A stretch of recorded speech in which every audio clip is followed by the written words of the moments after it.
Oh, my bad.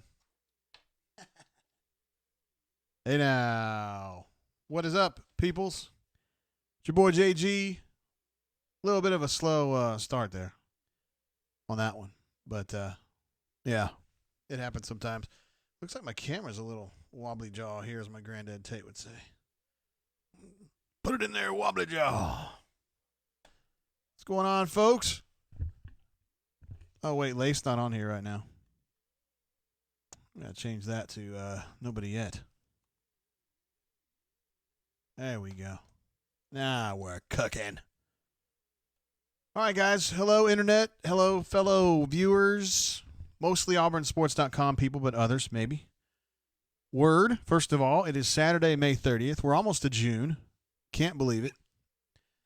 And I'm glad that you guys are here with me on another Saturday night where we can hang out and talk about stuff, take calls from our awesome subscribers at AuburnSports.com. We can drink. You guys are certainly welcome to talk junk about me in the chat or via telephone. I'm great about it either way. And we talked about this last week, but administrative assistant would like for me to get rid of some of these bottles of bourbon that are low. There's not a lot left. So tonight, my goal, this shouldn't be real hard, but we're going to go ahead and cash out this Four Roses single barrel, which is a delicious bourbon. Made in Lawrenceville, Kentucky, not too far from Lexington at all. And we'll just go ahead and cash this bad boy out. And yeah, we'll do it that way.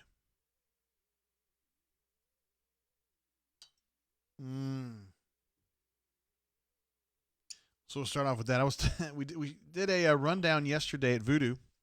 You guys can check that out on our various podcasting platforms. iTunes, Google Play, Stitcher. I tried to submit it to Spotify, and I got rejected because our bumper music is copyrighted. It's a Foo Fighters song.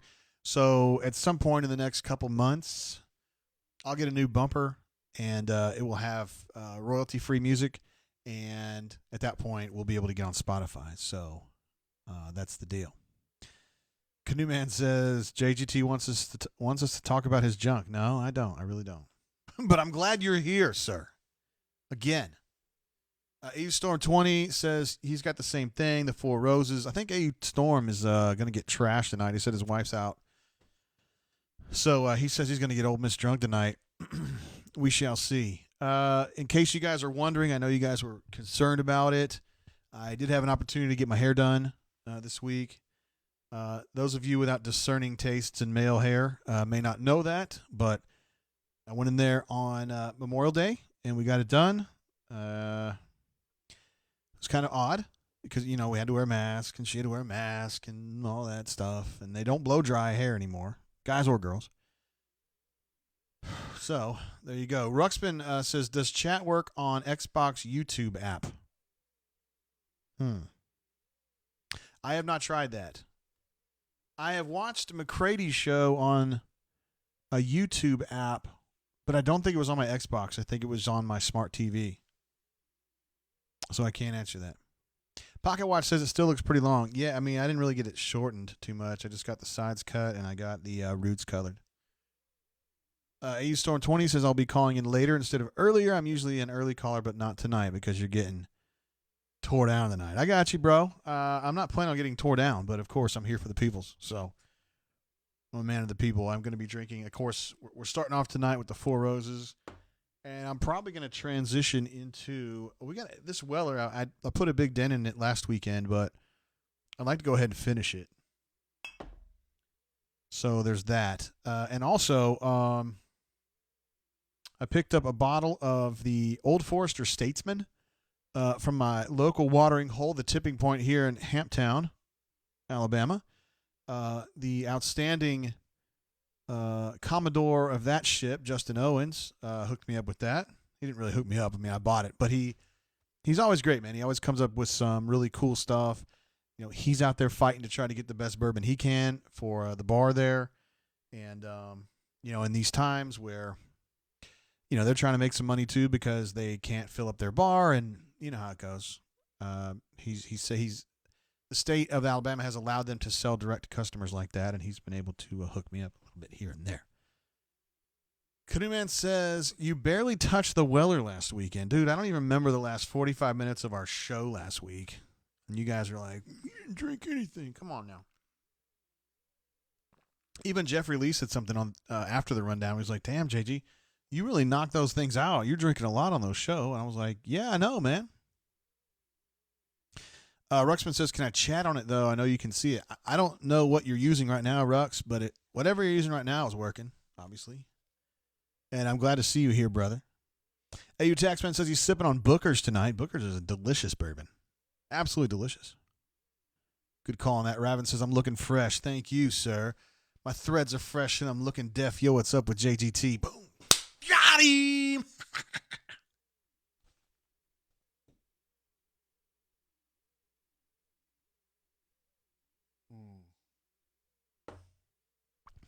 All right, as you guys know, those of you who are on the bunker, you know that J-Head's going to be calling in. We're going to actually call him around 8 o'clock, and he is going to hop on and talk about recruiting, some of the stuff that he has. We'll also get a reset from Jay Lee after that, because we know we like to get to Jay Lee right before he goes to bed, which is around 8:30. So I want to make sure that I've got Jay Lee set up. Talked about it yesterday. He actually had mentioned that he'd like to come on the show, like video. Holy shit. Ruxy Poo coming through with a huge super chat. Thank you very much for that, Ruxy Poo. Incredible, man. Incredibly generous. Thank you very much for that. You're always great. You're always on the show. Obviously, you've been a great caller for a long time, and been big on the bunker, too. Through various names. Nah, only two that I know of. And I have a feeling that you played a role in getting Crocodile in the house as well. So we appreciate that, too. He's been awesome, too. But thank you very much, Ruxy Poo. It's incredible. Wow. Raven says there's something wrong with the chat. I hope not. I hope not. You guys are chatting. I mean, everything's coming along normally, I think. So, and Raven, I also want to thank you specifically for your super chat last weekend, brother. Thank you very much. I know you weren't here as much, maybe last week, but it was still very much appreciated, sir. D. Stutzman, I think you're Stutzman 23, I think, on the bunker. Says Ruxy Poo always representing the Pearls well. Yeah, the Pearls have become kind of like a third party. Oh, Jeffrey Lee wants to talk about that. Almost like a third party where you got the LEA and the Ball ZFG, and then the Pearls have kind of popped up, getting their stuff. DFY, I see you, brother. No problem like that. So it's almost like a third party situation, and I feel like the Pearls, at least so far, have been a pretty peaceful organization. I hope it continues to be that way. I feel like, knowing that Ruxy Poo and Crocodile are big players in the Pearls, that you guys would certainly, have. I wouldn't necessarily say you're necessarily on the LEA side, but I mean, you guys are friendly with Doc, obviously, and Papa Bear. They think a lot of you. You think a lot of them. So I wouldn't think you would turn your back on them completely. But I know there's a fracture there at some level, some degree, and we hope we get it worked out. Let's see. What else are we talking about? Jeffrey Lee wanted to talk about, I think he's going to talk about when he calls in, about Stump Fan. Has recently, as of today, has been voted the bunker's worst poster with an incredible 2 or 3 month run of just absolute crap posting like daily, right? Very, I've had to change the verbiage that I use to describe what Stump Fan does on the board because I want to be sensitive, but very enthusiastic about talking about the severity of the virus. I have said before that he's part of the group that's cheering for bad things to happen. I don't word it that way anymore. That was probably a little too harsh, but he and DM8 obviously love talking about how the virus is particularly dangerous and a lot of people are dying and a lot of people are going to die. So I think in that vein, Stump Fan, who was already probably a serious candidate to win the Bunker's Worst Poster contest 3 or 4 months ago, absolutely solidified it, slam dunk, with all of his virus shit posting. Pocket Watch said, Stump Fan is legend for awfulness. Ruxpin says, Stump Fan agreed with me last night. Do I have corona?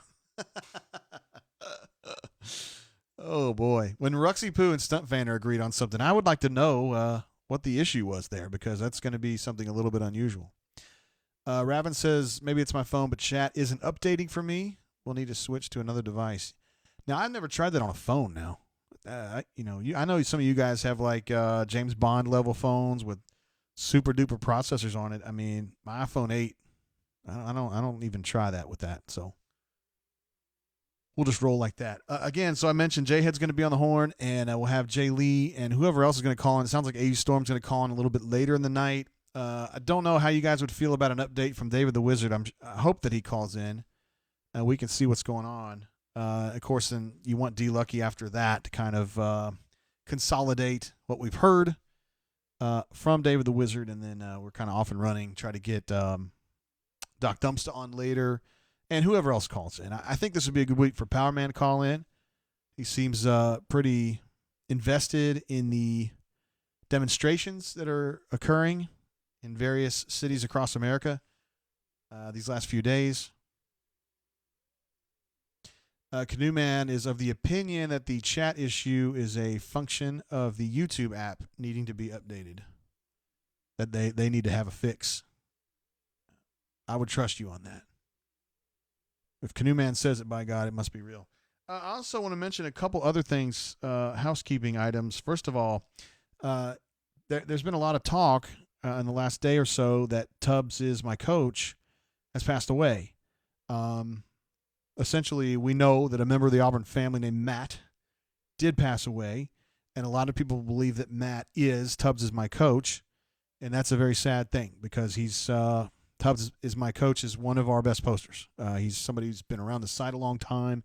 He posts a lot. He has cool takes, but he's not a total dick all the time. Like, he's just what you're looking for. I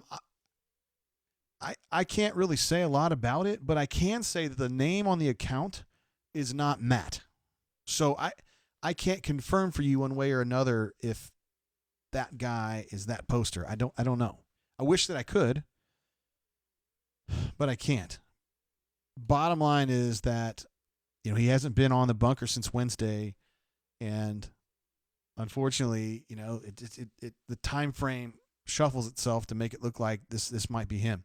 I hope it's not, but we'll probably find out more in the coming days. But I thought about it from my end and what I can do, and there's just not much. Rivals kind of obfuscates a lot of information from us, because a lot of times I can't. I mean, I definitely don't have access to credit card information or anything like that. So it's a lower level of access that I have. So I can't really look into it as deeply as I'd like. In this case. So, yeah, Stut says, if true, definitely going to miss Tubbs. I completely agree. He's a good poster. Canoe Man says, do we know what happened to Matt? Are you talking about Matt, who we think maybe Tubbs, or are you talking about Matt AU05? Because I know Matt AU05 was also asking for prayers in the bunker the other day as well. And, he didn't really explain what specifically that was about, which is cool. You don't have to. We'll pray for folks for whatever reason. You ask for prayers, you get them. AU Taxman says, though, when it comes to the Tubbs is my coach, person that we believe is probably him, it was an overdose, is what's been chatted about. Again, I can't confirm or deny that stuff. I just don't know. I hope it's not true. We just lost MD Harrell like 6 weeks ago or a month ago, and MD Harrell is big time poster here, big time, and Tubbs is my coach is big time poster here as well. So I'm just like you guys. I just hope that isn't him, and I'm sorry for the person that it is. D. Stutzman says it's too bad everybody isn't an idiot like me that went with their actual last name. Would make it a lot easier than Rivals makes it for you, JDT. I don't. It's funny because sometimes a lot of folks just believe that I would like. I don't know that I would just know everything about everybody, and I don't. Again, I don't have access to that, and even if I did, I wouldn't use it. It's just not interesting to me. The people in the bunker who I've met at the like at the bunker lunches, the one we've had some in Auburn, which I probably won't be going back to. The ones in Birmingham, those guys have been great. It's almost always Bo is great, and Stretch Armstrong, Power Man's always there. Taxman was there last time. Warek was there last time. Overman was there last time. Fishman comes every time. Russ comes every time. I know I'm missing some others. Aubrey's there. Eagle 5 is there. Just great. Really, really good. Bubby's there. Formerly known as P. Foshi. Really good group of folks. So, those folks I've actually met and I know who they are, but I don't really just go around wanting to know who everybody is. You know, you think about somebody I'm just taking a name off the top of my head. Alpha Tiger. Like, I don't know who Alpha Tiger is, and I don't care who it is. I mean, I have a relationship with that handle. Yeah, he's a good poster. Sometimes he pushes the line, but he's one of those guys that's cool about it when he does it. He's not a dick and try to scream at me or whatever. Leif is in the chat. My man Leif from Greater Davis County, Kentucky. You may know it as Owensboro. Word, Leif. I saw a picture on your Facebook earlier, and it didn't really have a lot of descriptions on it, but it had some feet with a powder blue toenail polish applied. The inference that I drew is that those were your feet, and I would like to know why you have your toenails painted, sir. You don't have to answer to me. I'm not judging. I just was interested if that was what was going on. I mean, you may think to yourself, hey, a middle-aged guy with colored hair, a middle-aged straight guy with colored hair, I really don't need to hear him ragging on me about me painting my toenails, although I don't paint my toenails. But you're right. It's fair. It's fair. Sorry I'm late. It's been a crazy day. Leif, you're not late, sir.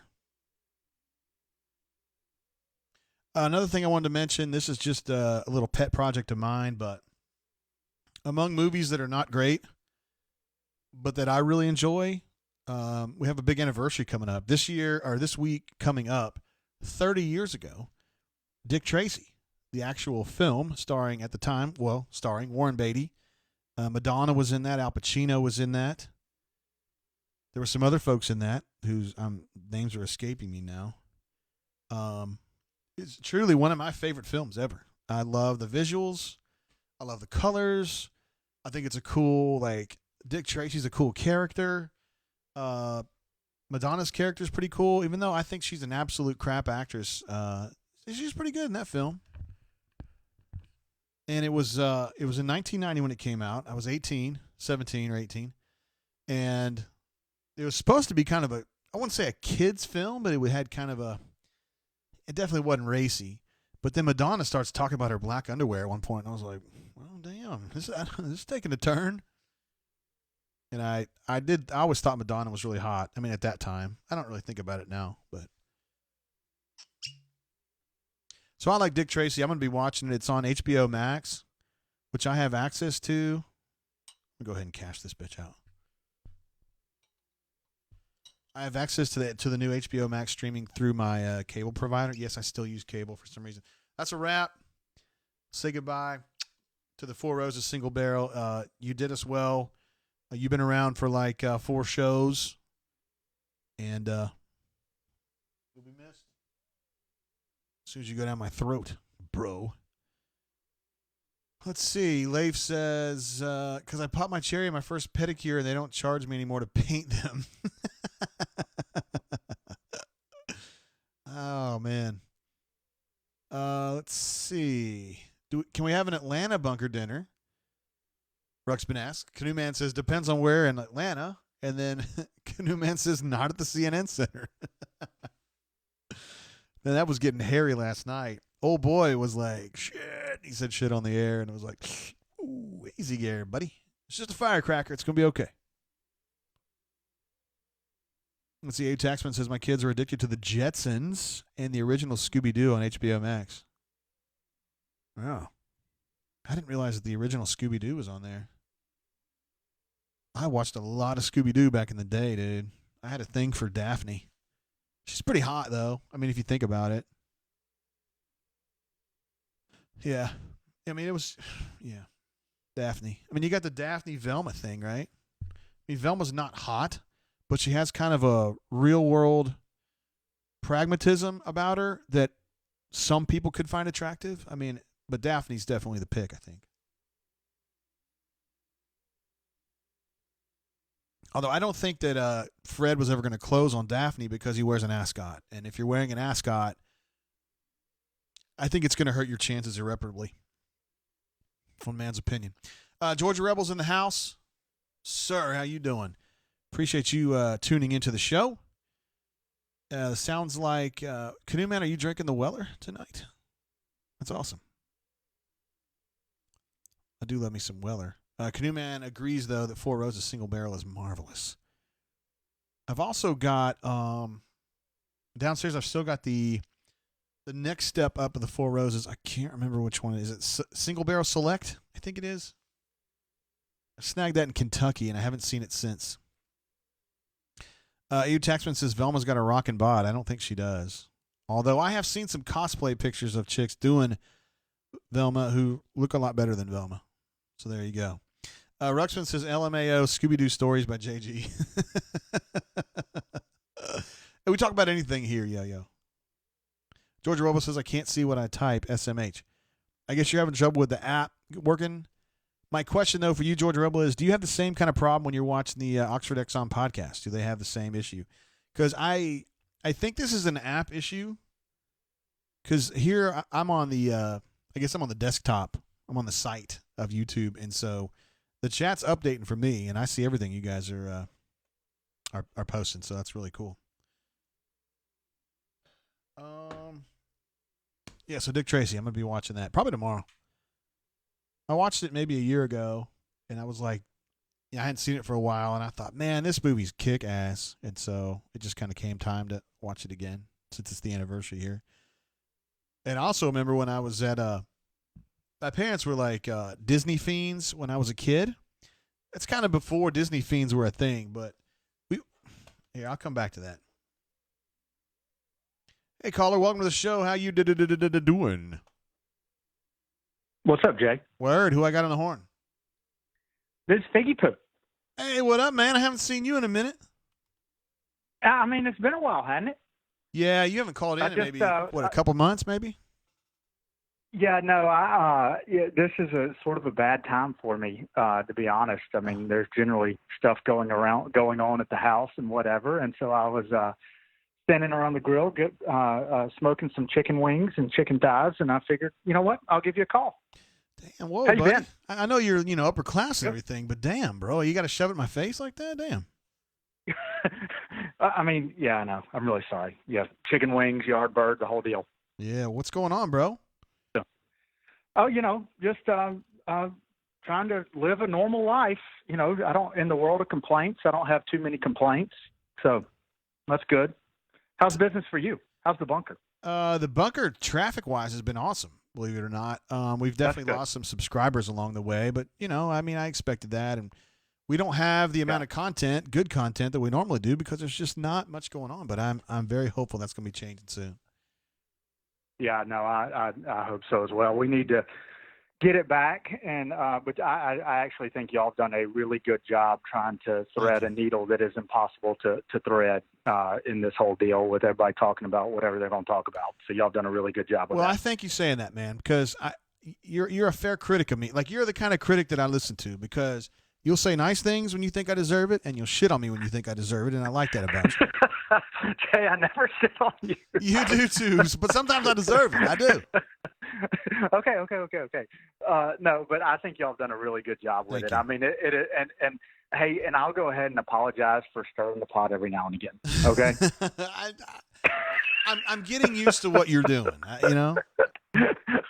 Okay. All right. I'm getting used to it. Yeah. So anyway, I wanted to just call and say, hey, I appreciate what y'all are doing. Y'all are a big part of it's with the tough news of what it appears. I don't know if it's been confirmed or whatever. I just saw a couple threads on it, but on what I guess it's Tubbs is our coach or Tubbs is my coach. Mm-hmm. But you've got a really good deal, dude. Like it really is it's a special community online, and we fight and we bicker and we carry on, but in some weird, odd way, we care about each other. I agree. And you foster a really great community. So, well, you're very nice job to say so, sir. So anyway, I won't keep you, but I just wanted to call and say hello. All right, Figgy Poo, we're thinking of you, brother. Thank you for calling in. All right, buddy. All right, buddy. We'll see y'all. See ya. All right, Figgy Poo in the house. There we go. The first member of that family to call in. We may get Power Man on the horn later. I think that Ruxman was taken aback that we were taking calls. Well, hell yeah, we're taking calls. Hey, I wanted to finish that story real quick, though. So the summer of 1990 when Dick Tracy was coming out, my parents were Disney fiends back in the day. I feel like there's people now who are Disney fiends. It was a lot harder to do that back pre-internet, but they still were, and we would go a lot. And I got bored of it because I don't know, but I had a younger sister who was really into it. Anyway, we were there in 1990 when they first opened what we called MGM Studios. They now call it Hollywood Studios. And the big thing back then was to get Dick Tracy hats. They were selling Dick Tracy hats. And so I got one of those yellow, those hats, and I thought I was such a beast, like walking around with a Dick Tracy hat on. I probably looked like a total fool, but I didn't care. I don't care. There was something else that somebody was getting on me for not accepting their invite to play Warzone. I missed the name on it. Yeah, I think it was probably not the name of the person. Oh, here it is, Mark. Mark C. Accept my Warzone request, you coward. Dude, is that true that I haven't taken them? Because I pretty much take them all. I bet I've added 25 friends, and I'm in the regiment now on Warzone, and I always do nothing but play with bunker folks for the last 2 weeks. Every single game I play is with a bunker person. So, I mean, I never walk away at all. I play with everybody. And I do want to give a shout-out to the folks I play with the most. GG32, Double D's, Cardea, Locked On, You Wish. There's one dude named One Rogue Omen, and I know he's a bunker member. I just don't know what his handle is. He's a really good player. Come on, man. I'm missing a few others. Like Tennessee Tiger, AU Milo. I played with him and his brother-in-law. And I think his brother, I had a great time with them. No, it was his brother-in-law and then some Bammer. But it was still fun anyway. So, hey, listen, man, I play all the time with bunker folks. Every single night, I try to get on and play some games with you guys. And I'm just a very average player. Although I had an incredible game the other night, we won. Me and Locked On and another dude who's definitely on the bunker, but he's not a big poster, he said. And his handle on Xbox is not the same as his handle on the bunker, so I don't know who it is. But we won a trios game. And your boy had 9 kills. And Locked On had 7, and the dude had 5, I think. So that's good stuff. Forrest B says, just had a nice pepper tree steak with a glass of Camus. That sounds delicious. We had sushi tonight. Well, administrative assistant got sushi tonight. From Miyako, I believe. I don't know. I mean, like for sushi to me, like I could take it or leave it, but administrative assistant likes it, and that means I like it, Those of you who are married, you know what I'm talking about. We should also talk about Amanda, right? I think we talked about this a little bit last week, but the Amanda saga has come to a rather abrupt end. Amanda was posting about 100 times a day, and now she's gone. And Amanda turned out to be not Amanda. I think that name was actually picked because it had the word man in it, because it was a man. I don't think that the person in the video was a man, but I think the person behind the account was a man. So I think that was absolutely Mutter. We know Mutter can't stay away from this place. He's been banned under 3 handles. He's truly one of the biggest dicks on the site. And, yeah. Let's see. KCC says, first-time chatter, but million-time listener. Thanks, JGT. Outlaw 7. Oh, yeah. We recognize that handle from the bunker. AU Storm 20 says, want to play you in some FIFA? I'm totally game with that. No problem. Hit me up on the Xbox. My handle there is, I'll DM you, bro. I'll DM you. I'll write it down. That way I'd tell you.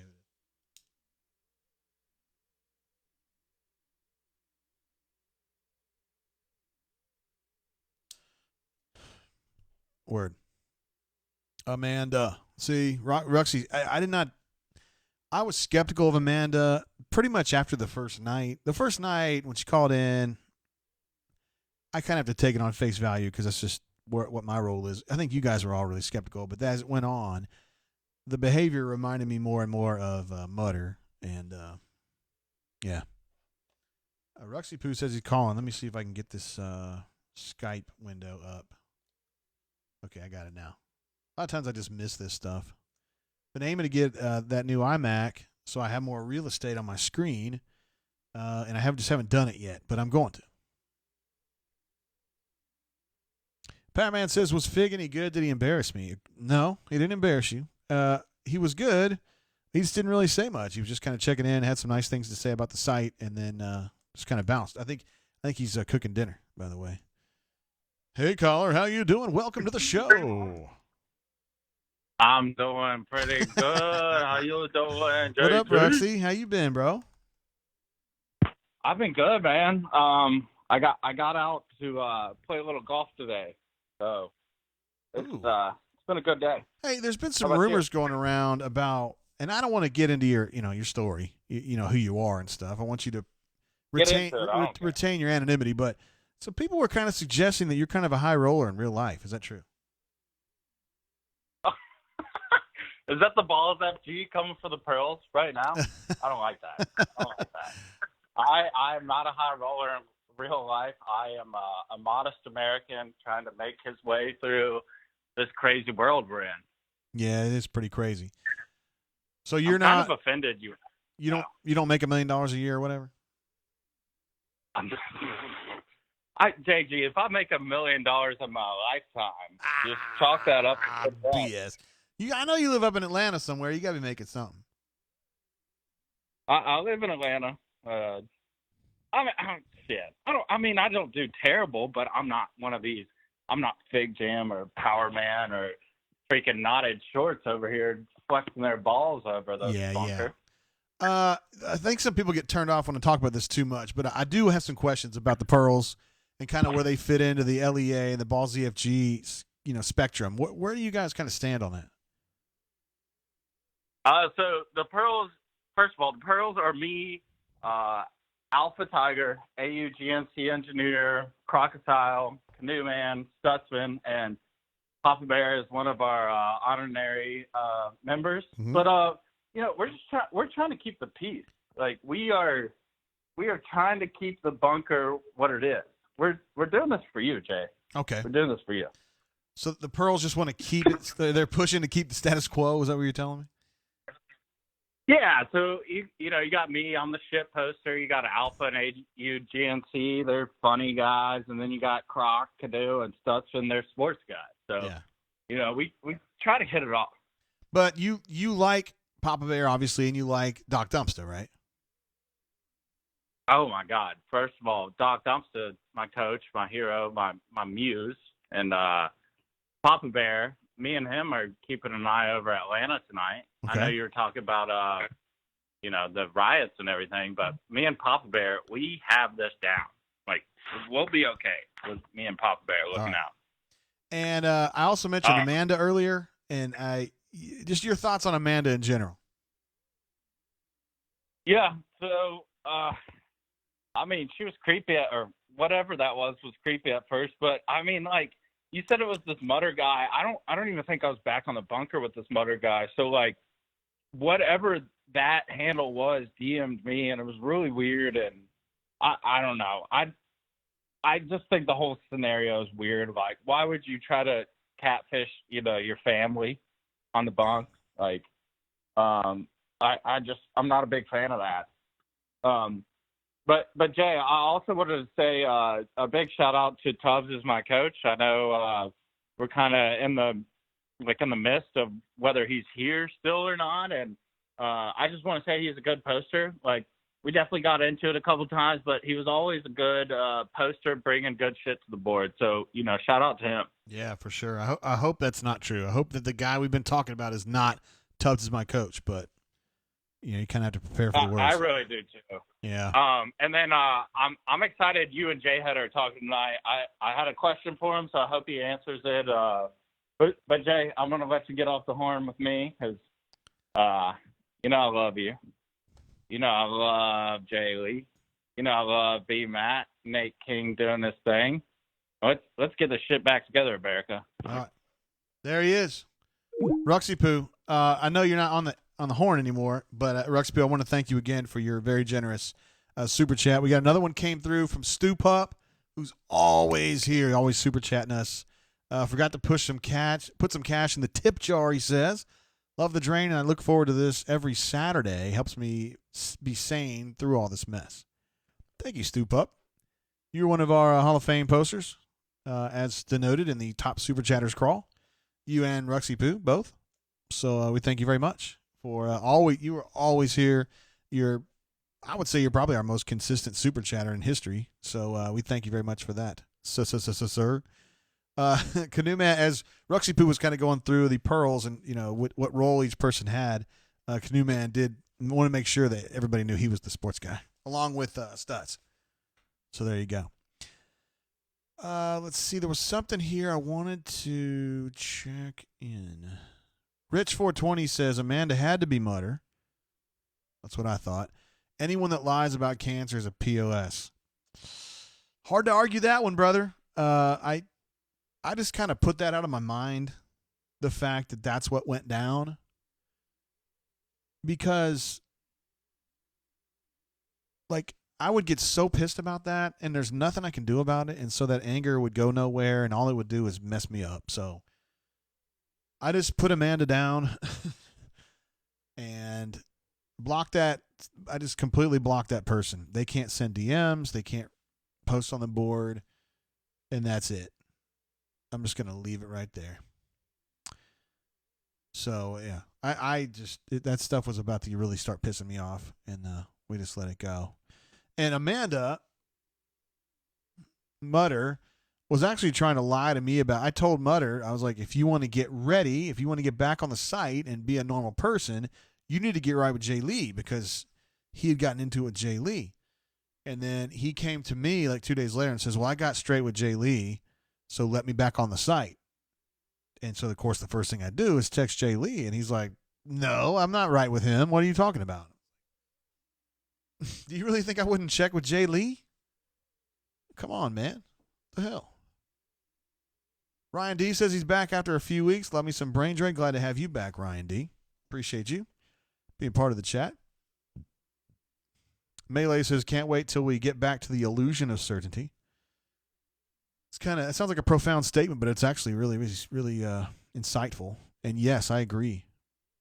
I never realized how much I appreciated certainty until I didn't have any.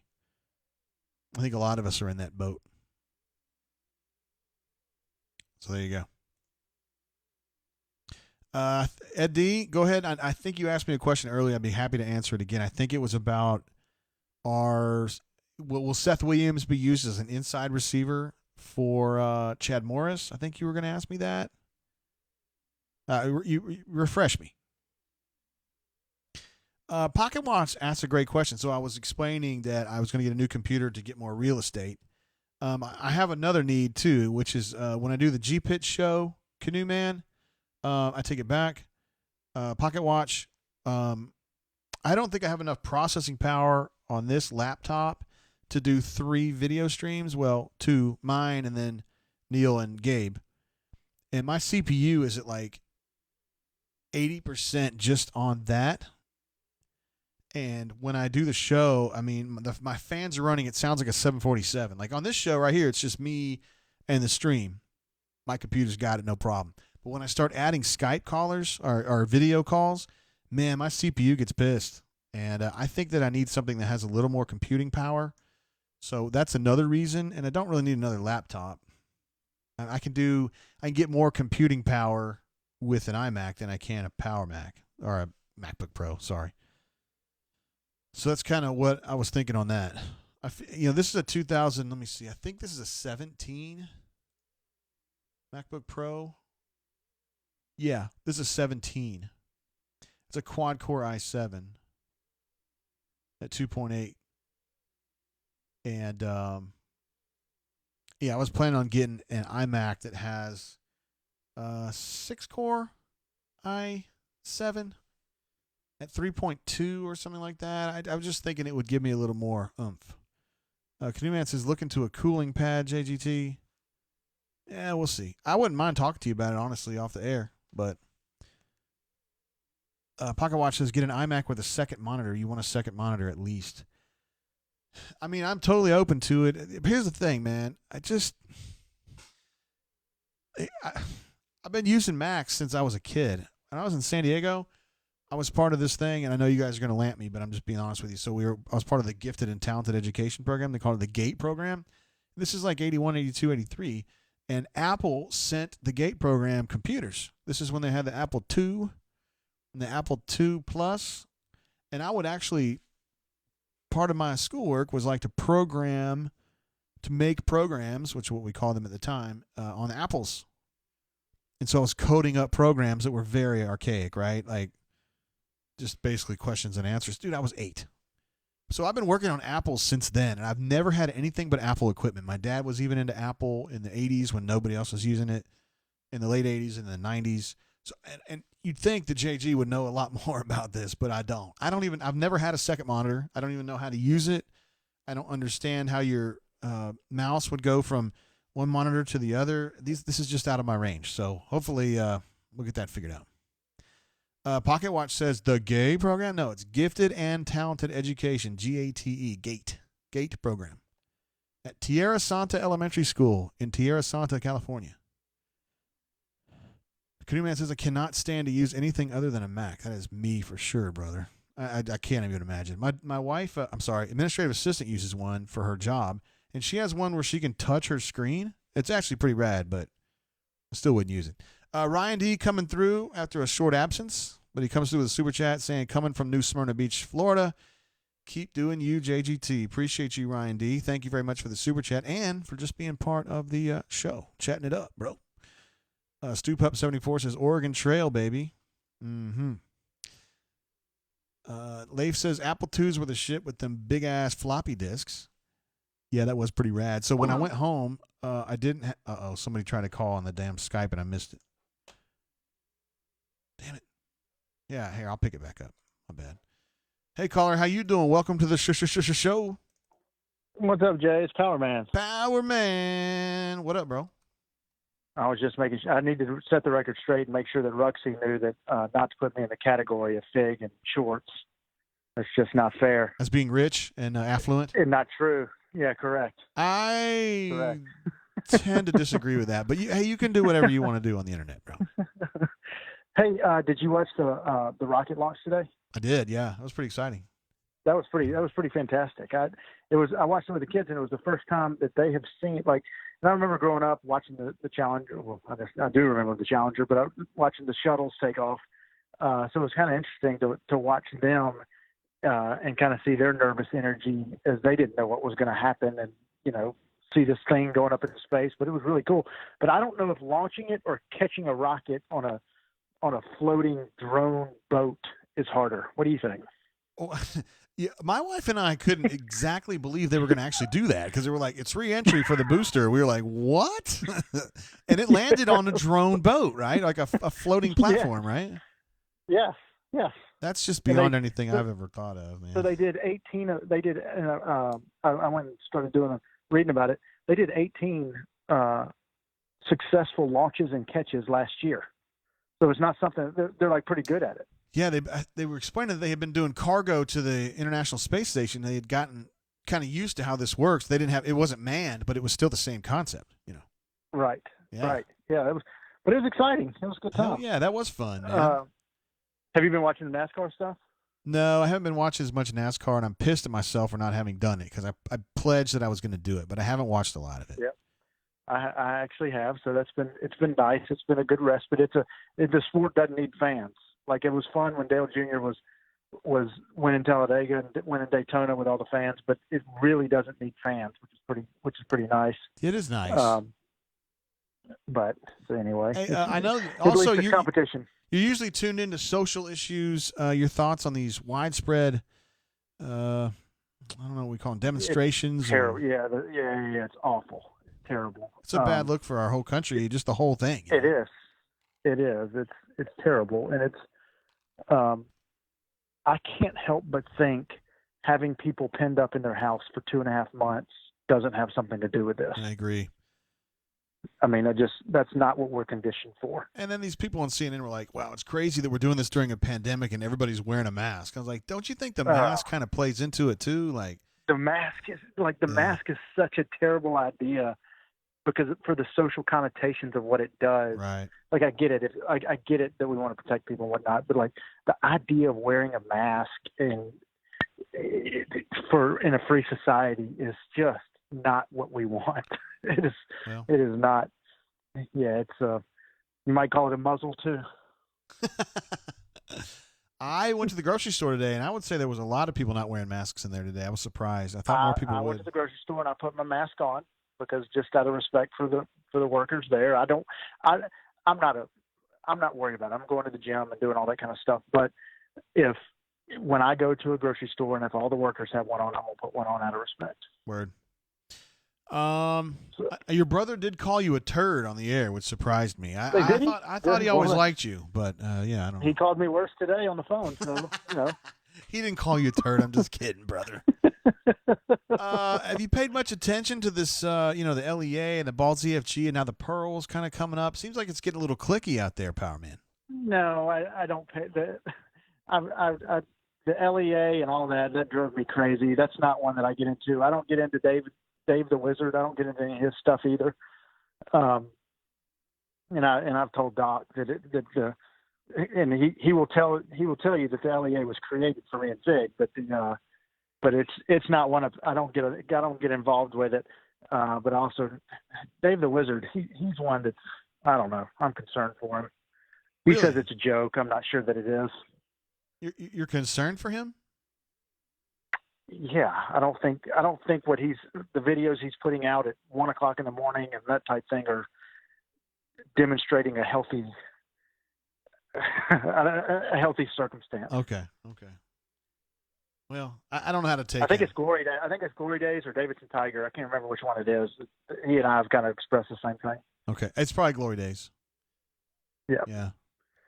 So. Well, here's what we're gonna do. We're gonna have J-Head come on. I don't. Are you familiar with J-Head? Oh yeah, no, he's fantastic. I submitted a question for him. He's going to discuss whether he was. Let's see, what was it? There was. Oh God, there was a great question somebody posed, and I can't remember. And it was. Dang it. He's going to clean these up. I can't remember. I know he was taking. Yeah, but he was also going to discuss the merits between the Weber kettle and the Big Green Egg. Ooh, and you're interested in this, right? Yeah, make sure he discusses that. Okay, I will. Specifically, the Weber versus the Big Green Egg. Yes. Okay. Yes. Because I'm a Weber user myself, but I don't have anything sophisticated. Are you talking about like the Big Daddy Weber? No, just the kettle.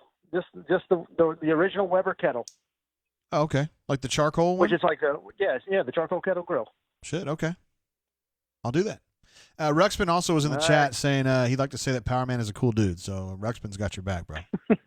Good deal. He's a good guy. I like his post. I've never met him, but I like his post. Power Man, appreciate you calling in, brother. All right, buddy. Yeah, man. Talk to you later. Bye. There he is, Power Man, superstar. If we do a Hall of Fame, well, certainly on the brain drain, but I've been toying around with the idea of doing one for the bunker. The problem with a Hall of Fame for the bunker is people change their handles. And so let's say, well, Power Man's not a good example of that. He is a good example of a great poster, but he doesn't change his name a lot. Like Fig Jam. I know for a fact that Fig Jam's changed his handle probably 3 times, maybe more. I know of 3. He hasn't changed it in a long time, but I've been here 8 years now. So what happens when they change their handle? Or would that mean that they wouldn't ever change their handle? I don't know. Sometimes people change their handle for good reasons. Yeah. Let's see. So we had a super chat come through from Daniel P. Says here's to JG and J Head. Yeah, we're getting J Head. It is time for J Head. I've got him queued up. I did want to shout out a few folks were talking when we were talking about the old Apple computers. I think I missed what that was. I missed it in the chat, but I was using Apple a long time ago. I'll say that. Powerman says he suspects that Fig Jam may have been Tony Sperano. I think that's a possibility. Pocket Watch says Hall of Fames are a very American concept. Well, that's good because I'm in America and you're in America. Mm-hmm. So I would work on these apples at home, at school rather, and then I would go home and I guess we couldn't afford an Apple because back in those days they're really expensive. So my dad got me a TI 994A, which is a Texas Instruments home computer. And the only way, because floppy disks were expensive shit back then, the only way I could save my work was on a cassette drive, I guess you would call it, with like an actual like tape cassette. Like you could have used this in your Walkman, and that was how we used to save our progress on shit. I talk about feeling old as hell. Crocodile is in the hizzle. Otherwise known as Kyle W. Says, hey, JGT in chat. Can't stay long, but will stay for J-Head and watch VOD later. That means we better get J-Head on here like right freaking now. So here we go.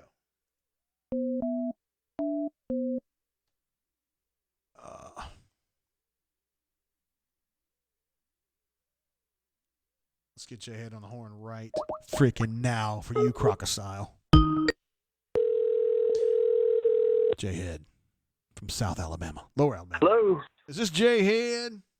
Hey, what's up, JT? How long's it been since you had a good ass whooping? Too long, brother, too long.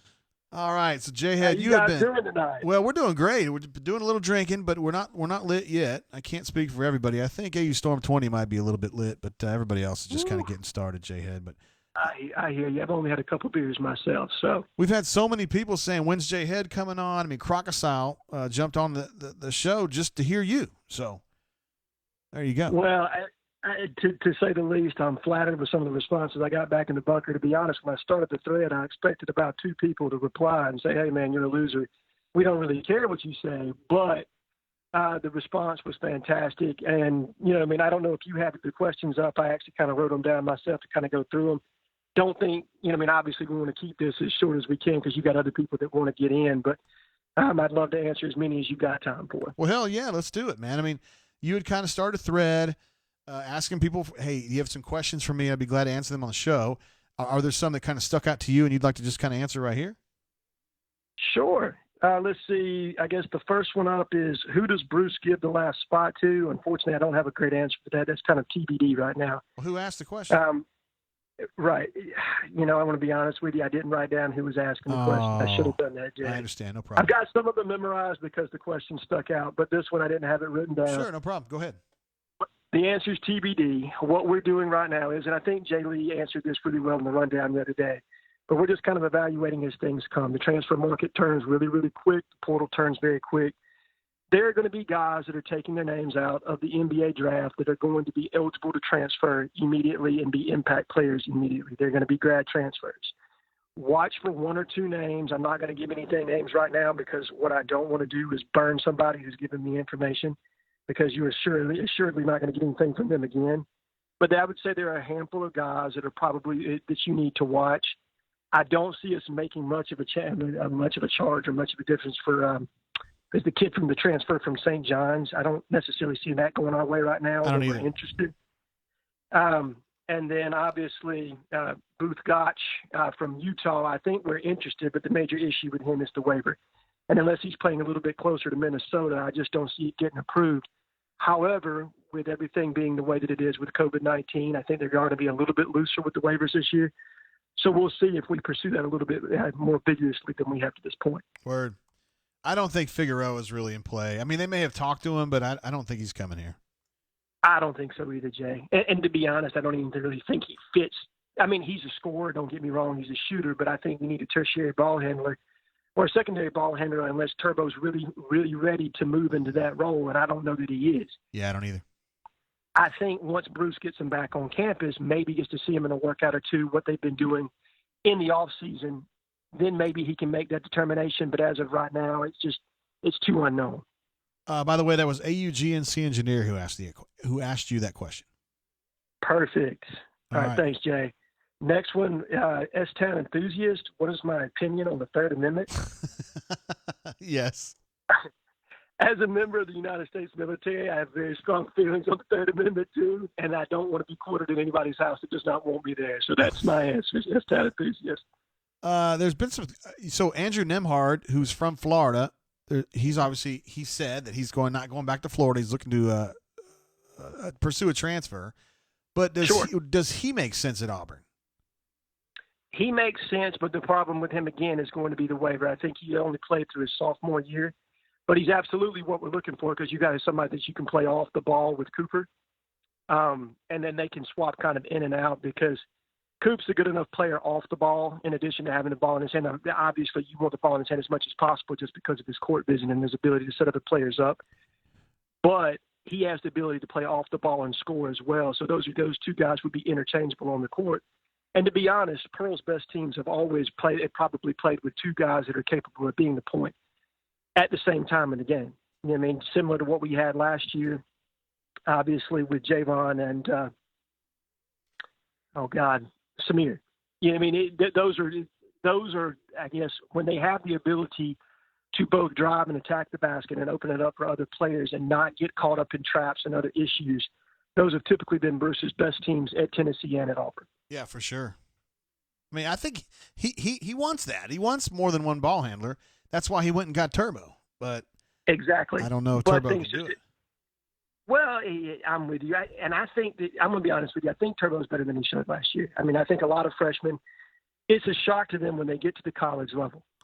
You know what I mean? When you're the best athlete on your team, and I think he played not necessarily at a small school, but a medium-sized school in Florida where the competition wasn't fantastic. And now you're being put on a team where there are a lot of really great ball players. You're playing in the SEC, which is a very tough and physical league. And the kid came in, he was injured. He got a little bit overweight, had to work himself back into shape. And to be honest, I felt like towards the end of the season, from what I heard from practice, he had really started to kind of come on some. But now that we've had this layoff, what's he done with his game? Is he going to come back in shape? Is he going to be ready to take his game to the next level? Can he really contribute as that combo guard that we need? Those are all things that are just to be determined at this point. And until Bruce sees him when he comes back and kind of gets him in a handful of workouts, I don't think anybody really knows what he's going to be able to do. Yeah, word. All right, next question. Let's see. I think I got who are the top b-ball recruits in 2021 and 2022? From Barn Baller, yeah. Yeah, let's see. So, top guys that you need to be aware of, obviously J.D. Davidson from Calhoun High School. Small school, but he's a big-time athlete. Sometimes he plays down to the level of competition, but when he gets in around big players like in Peach Jam, he dominates. I mean, he's really, really athletic, sees the court very well. I think he's an excellent scorer, probably slots for us at the combo guard. Best, there's some debate on who's got the lead in his recruitment, whether it's Alabama, whether it's Memphis. I know Auburn's likes him a lot and is going to continue to recruit him. I think with Mike Miller probably stepping off from Memphis, and I don't think that's official yet, but that's the rumor from everybody I talked to, that he should be taking a job elsewhere here pretty soon. Where's he going? To kind of help maybe. Well, potentially back to the NBA is what I've been told. And then there's also there's a likelihood that he could end up at a smaller school as well, potentially with his brother Ryan. Yeah. Former Auburn assistant, by the way. Absolutely. And one I would have liked to have stayed on, but that's a different story for a different time. I guess the next one would be Chance Moore, shooting guard from McEachern. Big-time ball player, obviously played with Coop last year. He's another guy that's one of the AOT guys. It's just really that's been a kind of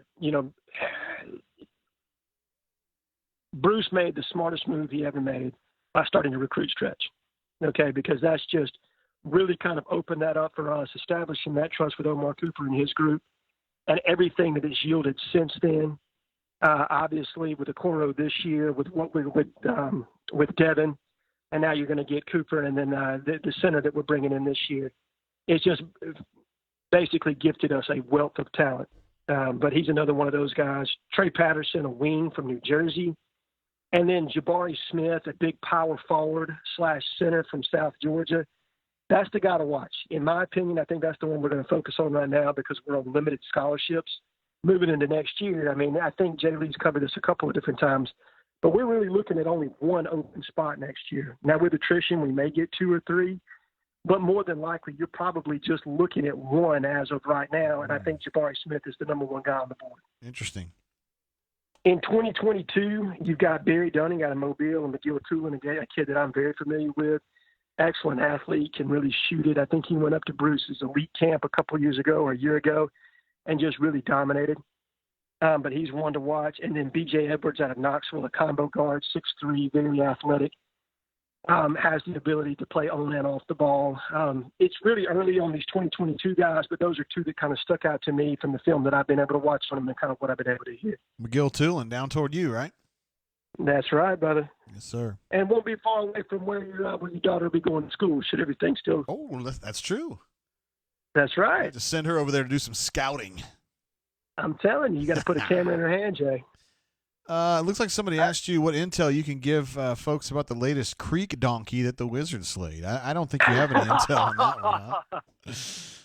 I don't have much on who is and is not coming in and out of David the Wizard's apartment. Best of luck to that young man. Look, if I were 25 out there living my dream, shooting my shot, I'd be doing the same thing that David the Wizard's doing. But as a 37-year-old man with a kid, nah, man. But best of luck to him, dude. I hope the Nikki Glazer thing works out. I don't think it's going to, but I'm praying for him, man. I hope it works out for him, too. Yeah, much love out there, man. You do you, brother. Looks like Ruxy Poo was asking you for your win-loss projection for football. 9-3 is what 9-3, 10-2 is what I think we're looking at right now. I really think that Bo returning with a year of experience in the SEC is going to be a major difference maker for us. I know that a lot of people are kind of unsure how the offensive line is going to come together. I think we're going to be okay there. I think we've got more talent than necessarily what's been on the field the past couple of years, but to me it kind of hinges on Troxel and his health, and can we get anything out of him at left tackle. I feel really good about Broham at right. Mm-hmm. I feel really good about some of the young players that we've got at offensive guard. I really think JB did a good job on some of the interior players that he brought in. And then obviously you've got Nick Brahms coming back as your center. If that all gels, the piece that you're going to need is a left tackle, and what can Trox give us? Or can one of the 2 JUCO guys step up? That's kind of the unknown to me. Yeah. Having all 3 of your major wide receivers back, I think in Chad's offense, where you're going to have a little bit more variety in the passing game, specifically as he attacks with the RPO, I think. And then obviously we're going to utilize the tight end more, which I think is going to help us with the hurry up, no huddle. I really do. I think the evolution of the tight end and being able to play in some different sets where you're having 1 and 2 tight ends on the field is going to give us that flexibility to be able to go fast. Because the major issue that Gus tends to run into is that when he wants to shift back to his power run game, he ends up trying to take, slow things down, get the right players in the game, specifically with multiple H-backs or whatever he plans to do. I think right now with the 2, if you use the tight end the way you're supposed to, and we start running with some 12 sets, and then obviously with some 21, I think that's really going to come to play and allow us to kind of go fast again. So I expect us to do really well. Like I said, 9-3, 10-2 is my expectation. And I think the back half of that question was, do I think coaches are going to get a pass because of the current conditions for COVID? And my guess is yes. I mean, I think the financial ramifications across the board are going to be extremely rough for the next couple of years of people trying to dig themselves out of a hole. I mean, smaller schools specifically, I don't think it's going to hit the Power 5 as bad. But I do think that there are some financial implications that most schools aren't ready to shift off from coaches, especially for these massive buyouts. Now, the interesting thing that I do think is going to happen is I think that these massive buyouts that these coaches are getting, that's going to start to plummet. I think right now schools are going to basically say, if you want We'll pay you whatever we want to pay you per year, whatever you want. $7 million a year, that's fine, but you're going to get zero, or you're going to get $5 million from us, and that's what you're going to get. And I think it's going to take somebody like an Alan Green, an innovator, or somebody else to say no more. You know what I mean? You guys have raped us over the coals because you've had agents like Jimmy Sexton. I'm not bagging Jimmy Sexton. I think he's phenomenal at what he does. But I think if schools would make a unified front to stop giving away money for guys not to coach anymore, that's going to be the move moving forward with some of these situations coming out of COVID. Yeah, and I know you're a fan of Alan Green, as I am, right? Yeah, very much so. I know that he's not Auburn per se. I mean, he came from a different spot, has no connection to Auburn, and there's a lot of people who are like, he doesn't understand what we're doing here. But I think that's part of the point, you know? Correct, because listen, I'm not saying that. I think the Auburn way is wonderful. Okay, I went to school at Auburn. I love Auburn. I think sometimes we've gotten stuck in the same mindset and just kind of continue to beat a dead horse. And I think Allen's brought innovation. I think he's brought forward thinking. I mean, think about the 10% cut that he put into play last year.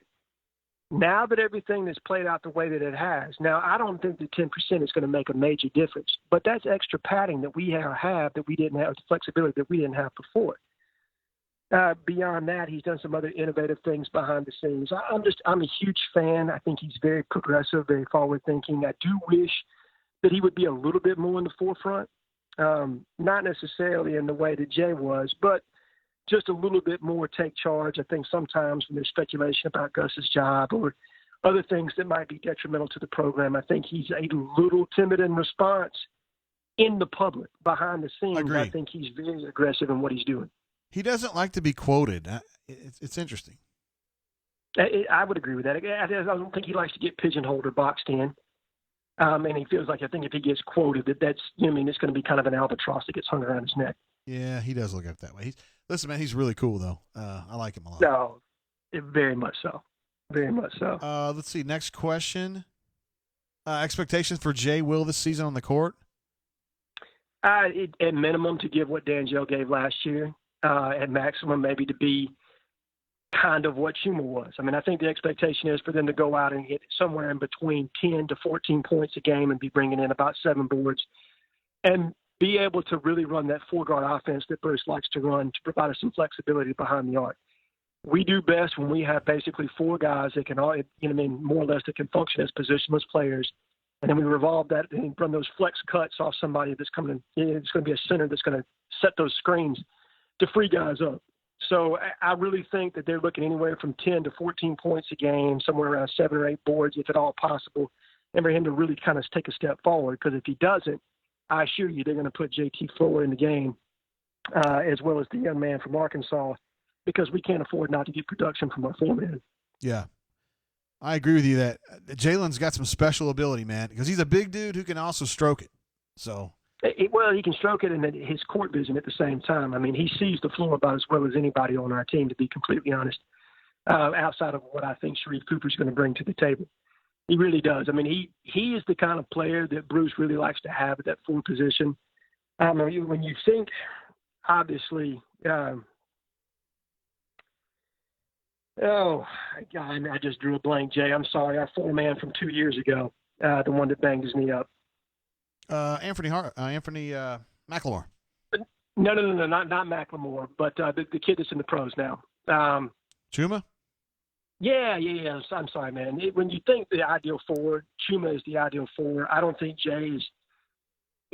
I don't think that he has the ceiling that Chuma has, but I think he's a really, really good player. Right, because Chuma could. The thing that made Chuma so good, he could do so much shit, right? I mean, he was a pretty good ball handler for his size. Good 3-point shooter, and he could go inside if he needed to. I don't know if Jalen's going to have that inside game, really. And you're right. That's the limiting factor with Jalen, but we'll see. I mean, maybe he'll be able to do more because he does have more girth than Chuma had. But, you know what I mean? Chuma just had strength that you really couldn't judge just by looking at him. You know what I mean? He was wiry strong. And it was surprising at what he was able to do, how crafty he was underneath the basket. And being able to post players up and take guys off the dribble. I mean, he just was that complete package as a 4. He's incredible. Truly one of the best players I've ever seen at Auburn. And and we didn't get to see him become what he was really going to be because he left. It's kind of the world we live in. I agree. And to be honest, had he not gotten injured, I think he might have returned. But I think the injury, and then he got the first-round grade, and was kind of like, look, it's not going to be any better. And, I mean, look at the way everything's played out with the COVID pandemic. I mean, he obviously wouldn't have been scouted then. So to go when he went, I think was the smart play. I think Bruce kind of urged him into it. But I don't know. I think he could have been potentially, if he's healthy, he could be a lottery pick this year. He might have come back. Or at least that's the early word that I heard. Chuma did not want to go pro. It's kind of what you're getting at here. I mean, Chuma really liked it at Auburn. Like, he just enjoyed life at Auburn. Well, he was comfortable. And I'm trying to explain. I'll be interested to see how you would explain it. I just always tell people Chuma's a different kind of bird, man. Like, he's a different dude. Like, he's not just your average, post-millennial dude. He's an odd character. The way that Cam was an odd character. Right. I think you explained it perfectly. He was just a different kind of guy. Money was not necessarily, that wasn't what was driving him. He really was happy with the situation that he had at Auburn. It felt important. Bruce and him connected. The staff with him connected. He was connected to his teammates. And I don't think that he was necessarily ready to turn pro when he did, but circumstances being what they are, he made the right move for him. Financially, and probably he's getting. I'm sure he would have gotten great medical care at Auburn. Yeah. But I think obviously the Orlando medical staff is going to do a phenomenal job, and already has. I've seen some of his rehab footage where he looks like he's starting to get back to 100%. I'm pulling for that kid like nobody's business, man. I just absolutely love Chuma Okeke. I'm so glad I got to cover him. Yeah, he's just. I love that whole team, but Chuma in particular, yeah. Any of these other? There were a bunch of questions asked of you. Are there any other that really stick out for you? Let's see. I know he's planning on coming on later, so I'm going to answer this question, even though it's not going to be the answer he wants. So I think it's Vance Me asked, why did Miles Murphy choose Clemson over Auburn? Yeah. I would say because Clemson was a more stable program at the time. I mean, you got to be thinking when Miles made his decision, and Vance has a personal relationship with Miles that I don't have, but Clemson was a significantly more stable situation. They were coming off of a national championship, and Gus was coming off of an 8-5 year, and everybody wanted to fire his ass. So, as well as Rodney did recruiting Miles, and he had a wonderful relationship with him, at the end of the day, Todd Bates is no slouch. He's the D-line coach over at Clemson. Did an excellent job with him as well. It was an extremely stable situation, and they sold him on the fact that Clemson has a very similar family feel, and you can play championship football there. That's, in my honest opinion, that's kind of what got explained to me on how that went. And then I guess the second part of his question was, will Hillgrove's new head coach make a difference for AU in the future there? I guess he's a former strength and conditioning coach at Auburn. Look, anytime you can put a former Auburn guy in Gwinnett County, which is talent-rich an area, as you're going to find, obviously it's going to be beneficial. Now, I don't think it's going to make a massive difference just because I think Gwinnett County is not one of those in Georgia that is absolutely inundated with former Georgia grads just because the Atlanta population is a little bit transient. So you don't get that same push to go to UGA that you do in South Georgia and Middle Georgia. It's as bad in Middle Georgia and South Georgia to go to Georgia as it is to push to go to Alabama in this state. We love Miles Murphy. He's a good kid, man. Oh, he's a stud, man, and he's a great kid too. From everything that I understand, he's a first-class kid. Let Rodney know firsthand what was going to happen with his recruitment when he ultimately made his decision. Didn't play games, which some kids got to get caught up in the recruiting aspect of it. Miles is not that kind of guy. Word. All right, let's see. How long before Tank becomes RB1? Middle of the year. I like him too. I think middle of the year he'll be the number one running back, though I do believe he'll be splitting carries. I think Caddy has sold Gus on the need to play multiple guys. I don't think they're going to yank guys out mid-rotation like we did some last year with Booby, but that was more of a physical conditioning situation with Booby getting gassed. But I do think that you'll switch kids in and out on drives to keep the number of carries down and make sure that we're maximizing those carries. But no, I think Tank will be the number one running back by middle of the year. He's a badass. He is a badass. Let's see. Will Gus cross? Will Chad allow Gus to? Excuse me. Will Chad convince Gus to cross-train receivers? Yeah. Jeez, yes. He did it last year. If you watch Seth move in and out of different positions, He did. I did the same thing with Eli. The only person that you didn't see really switch in and out was Schwartz, and that was more because of the injury and his inability to cross-train. But I think you'll see a lot of flexibility from the receivers. I think Chad's going to bring a different dynamic with his ability to push the ball in all three phases of the game. And what I'm hoping that they'll hammer, and I think Jake Crane said this, and I applaud him for saying it, I think they'll push Bo using the check down in the backside of the backfield more this year. It was wide open last year in multiple games, specifically the Florida game. And I think we all understand Bo was a freshman. That was an insane environment, so you're not necessarily probably playing to the top of your capability. But that cost us more in that game, keeping drives alive, than probably any other game outside of maybe LSU. Agreed. So I'm hopeful that will kind of be phased in and emphasized. Let's see. Are we going to pursue Vandergriff, so Brock Vandergriff, or are we all in on LB7's son? When you're talking about two different classes, Brock Vandergriff is a 2021 guy. LB7's son, for those that don't know, is Tanner Bailey. And he's a 2022 kid, which is, I'm going to, real quick, I joined the bunker, I think, circa 2006 when LB7 used to post all the time. It was one of my favorite highlights because he has such insight into the game and insight into recruiting. So massive fan of LB7, though he doesn't post that much anymore. But if you guys actually ever get a chance to see anything that he posts, listen, stop what you're doing, read what he says, because he's pretty much gold. But Tanner's an extremely talented kid. I don't know that he necessarily fits everything that we want to do from an offensive standpoint, but he was injured last year. And so they protected him some by not exposing him in the RPO game.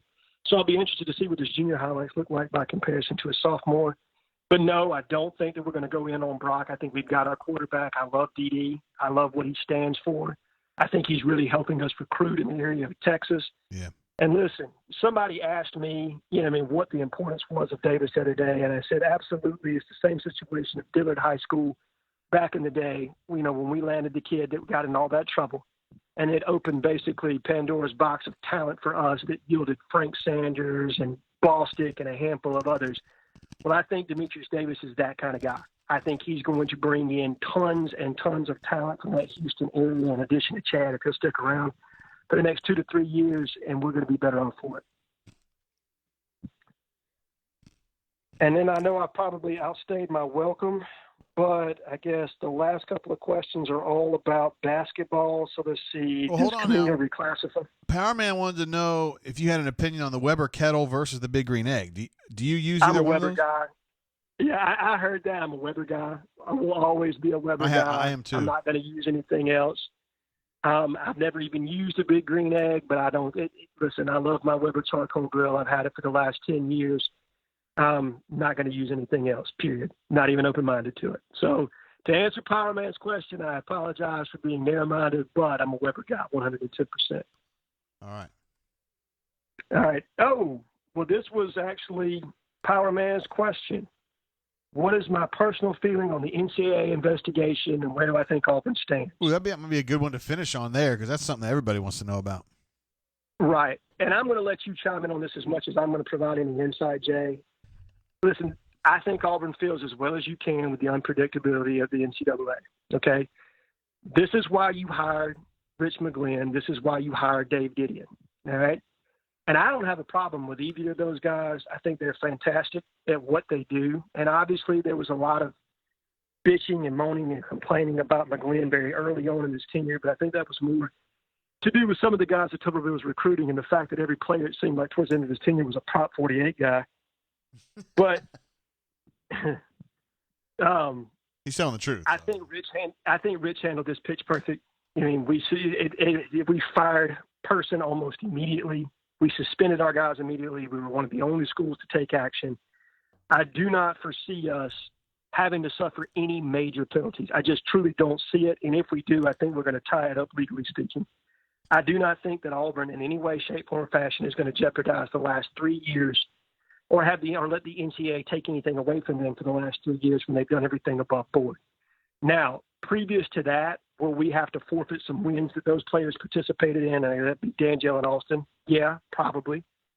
But anything that has to do with those 3 seasons beyond the FBI investigation, I think that we're going to fight tooth and nail to make sure that there are no major infractions. I mean, if we get hit with, minor stuff, whatever, if we lose one scholarship, I don't think Bruce is going to cry about it. No. But the reality of the situation is I think that Rich and Dave basically did their job. They worked with the NCAA enforcement staff, and they have contacts with them, so they know what the NCAA is looking for. I mean, I think that's why you have to have an appreciation for what those guys do. It's not an easy job to be. It's not an easy job to have. It really is not. You're not the good guy all the time. That's right. But when you do your job and you do it right, well, guess what? You end up having Cam Newton in a championship football season.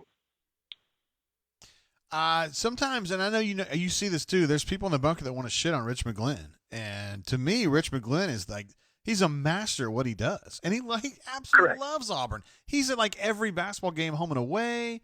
Like, the dude lives and breathes Auburn.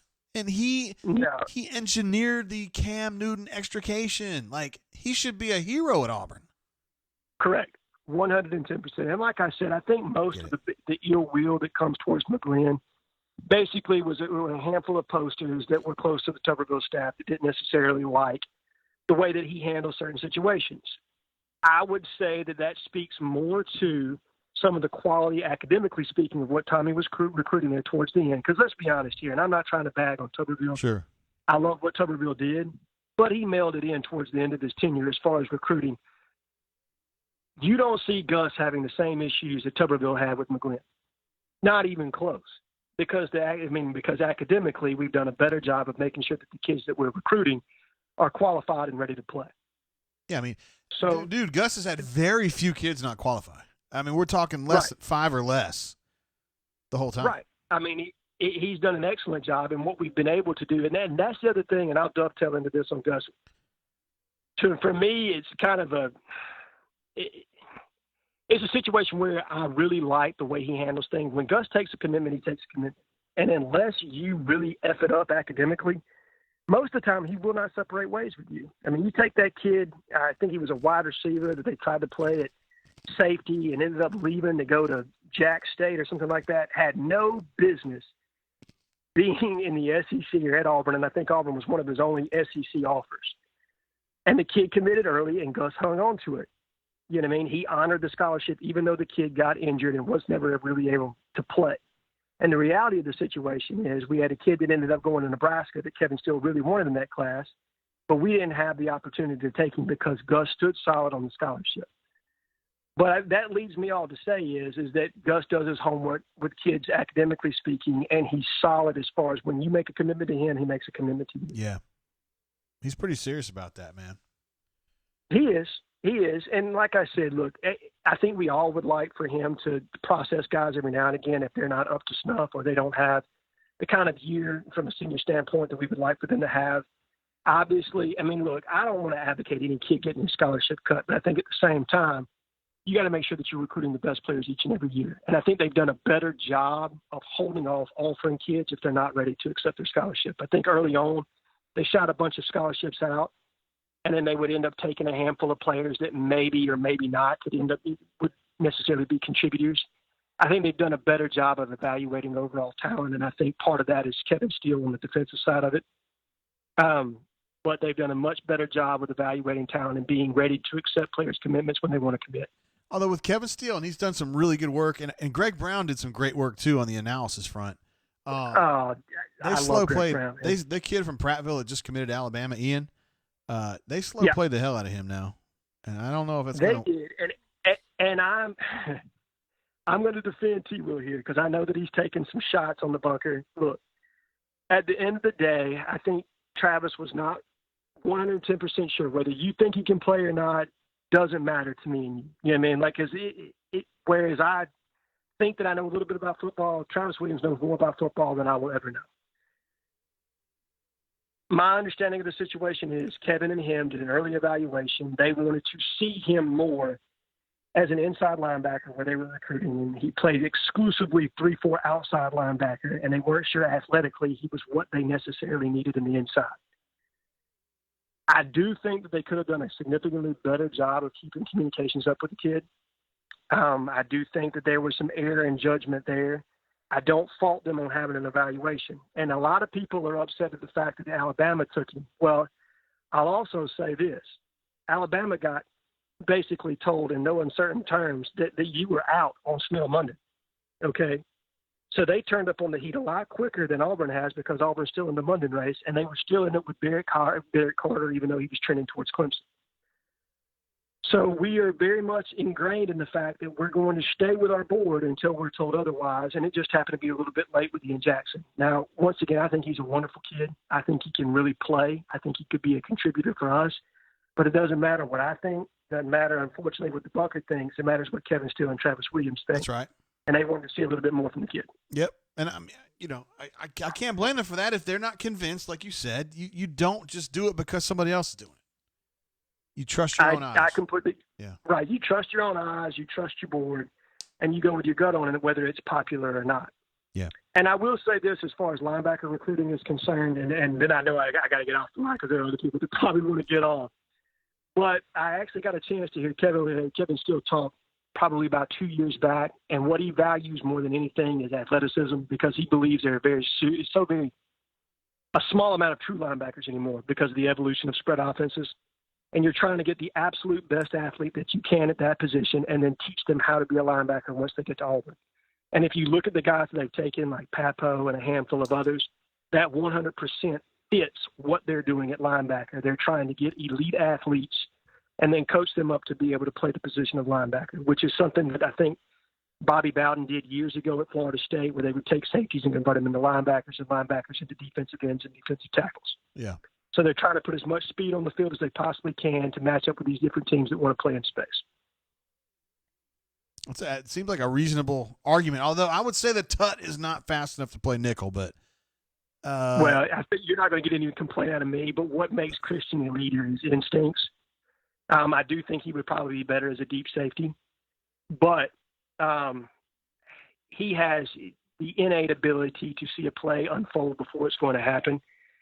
And he really kind of puts himself in the right spot, and he's physical at the point of attack, which is why I like him. But I think because of the young man that we brought in this year, the kid from South Florida, I think you may see him play some more in the back end. Because, to be honest, and I think you hit on this the other day, Sherwood had a fantastic year last year. I thought he did too. Smoke had a shitty year. I agree. Excuse my language. And I felt like he gave up a lot of big plays in the back end, so that we need to shore that up. And I don't know if that's going to be, if we're going to play the senior Jordan Peters back there as the cover safety. I think Matthew Hill's going to get a look at that. I think Tut could shift back there and make a difference if they can find somebody that's physical enough in the box, but yet can play the pass. I mean, the nickel is the most difficult position in football to play. There's no question in my mind. These days, you're right. It's tough, man. And it's extremely tough because you get matched up on kids like the kid from Alabama, Waddle, and then you turn back around and you got a 6'5" slot receiver and tight end that you got to match up with at the same time. And guess what? You got to come up and hit that 215-pound running back that's coming right at you. So there's a lot that's asked of that position. And Christian does about as well as he possibly can do, and he does it mostly instinctually. I'll be interested to see if they can do anything to help him with his speed, if Ryan Russell can do anything to kind of help him there with it and open his hips up a little bit in the flexibility aspect of it. Yeah. But I'm with you. I think he may be a better fit for a deep safety spot. Word. Jay, this is probably the best call we've ever had on the Brain Drain, bro. I mean, I knew you were capable of it, but, I mean, we've given you the forum, and you've just absolutely come through and hit a home run. Well, I don't know about that, Jay, but once again, I'm very appreciative of the opportunity to come on. I think you guys have been phenomenal, specifically with everything going on with COVID and the lack of information that you're getting. And the product that you're putting out is still top-notch. So very just thankful to be part of the Auburn sports community, and just thanks again for letting me be on. Well, again, I think you've been on like 40 minutes now, and we very much appreciate you taking time on your Saturday night to kind of just fill us in, bro. No, that's all right. Once you put a 2-year-old to bed, you got a wife that's passing out because she's worn out from all day long, man, there ain't much else to do, brother. So I just appreciate the opportunity to be on. All right, J-Head, you be good, bro. You have a good one. See you, man. There he is, J-Head. You, just on that call alone, we got to think, Hall of Famer right there. we love J-Head, obviously. Great poster. Never causes any trouble. brings a lot of substance to the board, and he's just awesome. And even Jeffrey Lee, who's in the chat, chatting with the folks, says amazing call, J-Head. I mean, even us on this side of the operation, we respect J-Head. He knows his stuff. So really, really fired up that he was willing to spend so much time talking to us tonight. And I think he answered a lot of y'all's questions. It's really good stuff. While we had J-Head on the horn, we had an incredible super chat showdown, as it were, between two of our all-time greats. Ruxpin, who'd already been a hot super chatter today, in fact, got into it with Jazzy Joe, and they were trying to one-up each other with super chats that were absolutely insane. And there's no winners and losers in this fight. They're both winners. Ruxpin, Jazzy Joe, we thank you very much for your incredible generosity. Both of you guys are just awesome chatters, awesome super chatters. Obviously, we see Ruxy Poo a lot more on the bunker than we do Jazzy Joe. We'd love to see Jazzy Joe more, but Jazzy Joe has a job where it just kind of keeps him moving all over the country in the cab of his badass rig, which we have shown on the site on the show before, which is done up in Auburn colors, and he's got his own little Hall of Fame on it with football players that he has always kind of liked throughout his life. Bo Jackson, Carlos Rogers, Takeo Spikes, among many others. So we appreciate you guys very much. Also, we had some big super chats coming through from Raven P, one of our all-time great posters on the site on the show. Raven's almost always here with us throughout the duration of all of our brain drains, and we appreciate you very much. Says, throwing my hat in this money pit. Thanks, JG, for holding it down here on the drain. Highlight of my week, War Eagle. Thank you, Raven. War Eagle to you, bro. You're always here with us, and we appreciate you very much. Leif B, our man in Davis County, Kentucky, says, Rux, Jeff, and I have combined for a lot of money for you, Jay. Enjoy that new Mac. Yes, sir, Leif. Thank you for jumping in there, bro. Live from Owensboro, Kentucky. Leif's actually an Ole Miss guy, but he's just kind of been watching our show for a while, and he just kind of gets involved over here too. And we love him too. I don't think that many folks here on the Auburn side have a problem with Ole Miss. I mean, I don't know. I like Ole Miss. I like Auburn better, but I like Ole Miss. Good folks over there.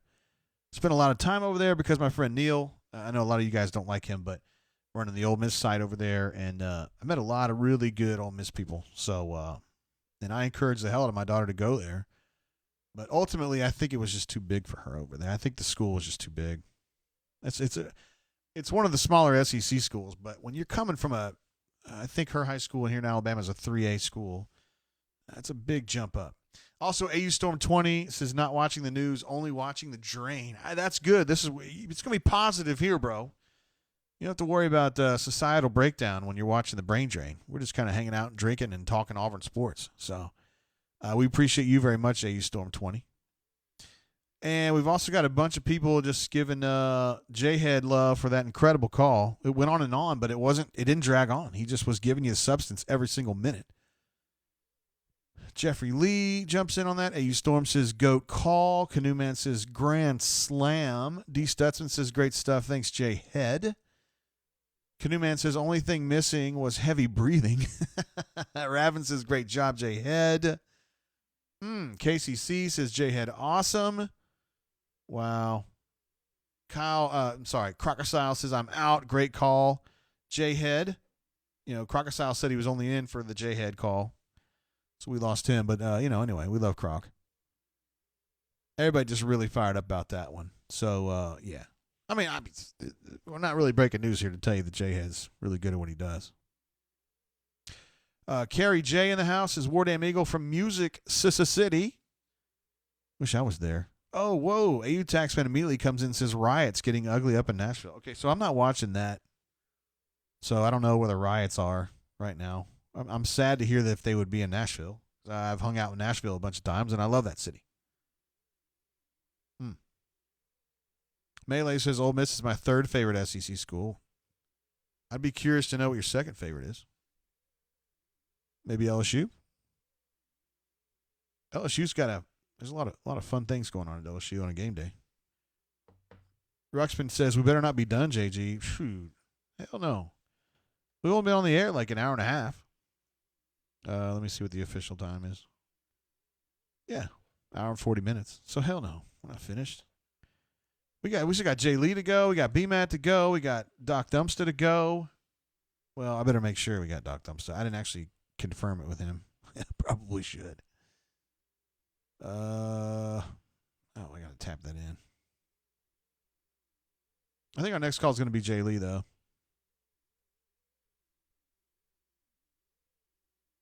Because, Jay Lee likes to go to bed.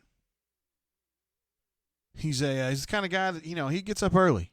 I don't necessarily get up super early in the day, as many of you who post crazy stuff on the bunker know. But anyway, Jazzy Joe with another super chat. My goodness, that's like your fifth one tonight, Jazzy Joe. We love you. Says, taking my butt to sleep, y'all. We need to have a big bunker get-together. Make it happen. Good night, y'all. War Damn Eagle. Jazzy Joe, unbelievable. We've already got you in the Super Chatter Hall of Fame. I don't know what we can do beyond that. You're an absolute beast, and we love you very much. So thank you for that again, and thank you for everything you've done tonight and all the other nights.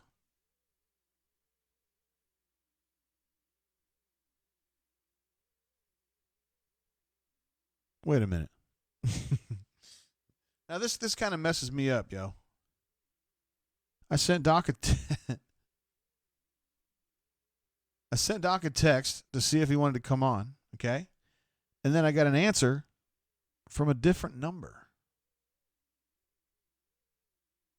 Interesting. It's like Ruxpin's trying to just say the word ass. Just type ass. I don't know. Go for it. Let's see. Melee says his three favorite schools in the SEC are AU, obviously, class of 96, then University of Kentucky, and then Ole Miss. Interesting. StewPup74 says Jazzy gets his own wing in the Hall of Fame. Ryan D says, Rux, I think you tried to send that link. Yeah, I know. YouTube won't let you send links through this. That's probably a good idea, though.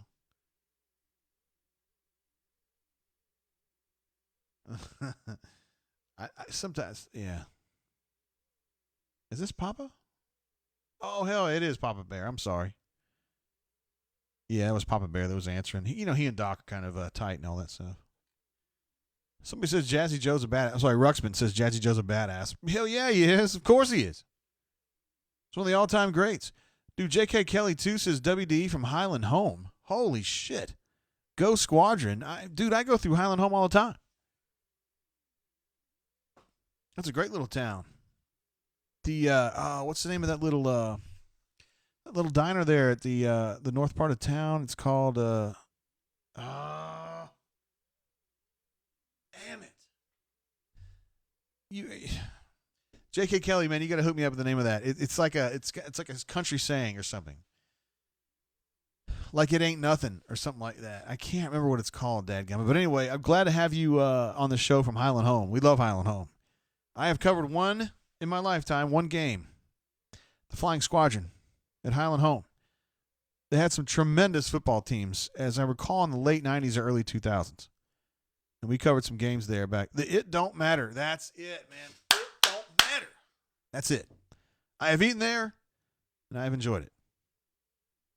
Good stuff. Never thought that I would have someone on the show from Highland Home, but I'm glad to have you. Leif says, Melee, those are my three favorite schools as well, just not in that order. I would say Leif maybe's thinking Ole Miss number 1, Kentucky 2, Auburn 3. There you go. KCC says, I've had 10. This one hits close to home because of an administrative assistant, but I've had 10 Chickalobe Ultras ready for some bourbon, ready for bourbon hour. Hey now. We better get Jay Lee on before he goes to bed. Get Jay Lee on here. We love us some Jay Lee. We love us some Jeffrey frickin' Lee, who's an absolute beast. Your call has been forwarded to an automated voice messaging.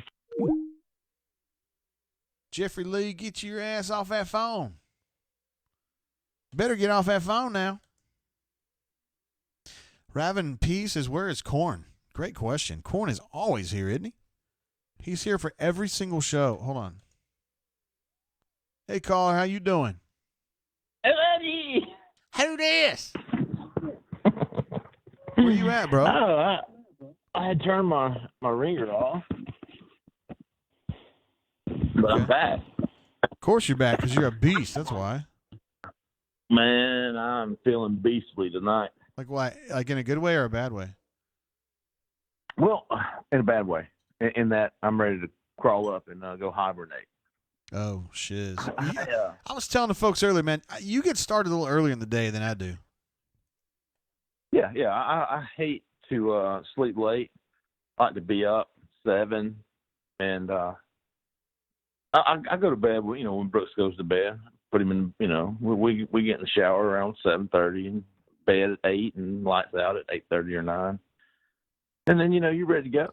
Get you 11 hours of sleep. I'm ready to go. But I will say this, man. Well, today I had to babysit. I had to sit at the freaking pool all day long with a bunch of kids. But were there any hot moms? I mean, I'm not really complaining. Obviously. But Jess was like, "Do you mind sitting here at the pool by yourself?"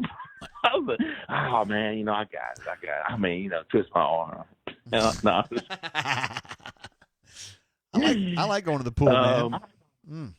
Yeah, it was. I had my umbrella out. I had 70 SPF on, and then I had like a 50 SPF Columbia shirt on, and then I was in the shade, and I still got sunburned. Did you really?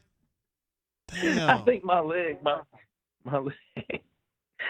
Yeah, I had to. It's rough, man. It's rough being a ginger. What did you think about that J-Head call, brother? I'm really pissed off, to be honest with you, because I got to follow that.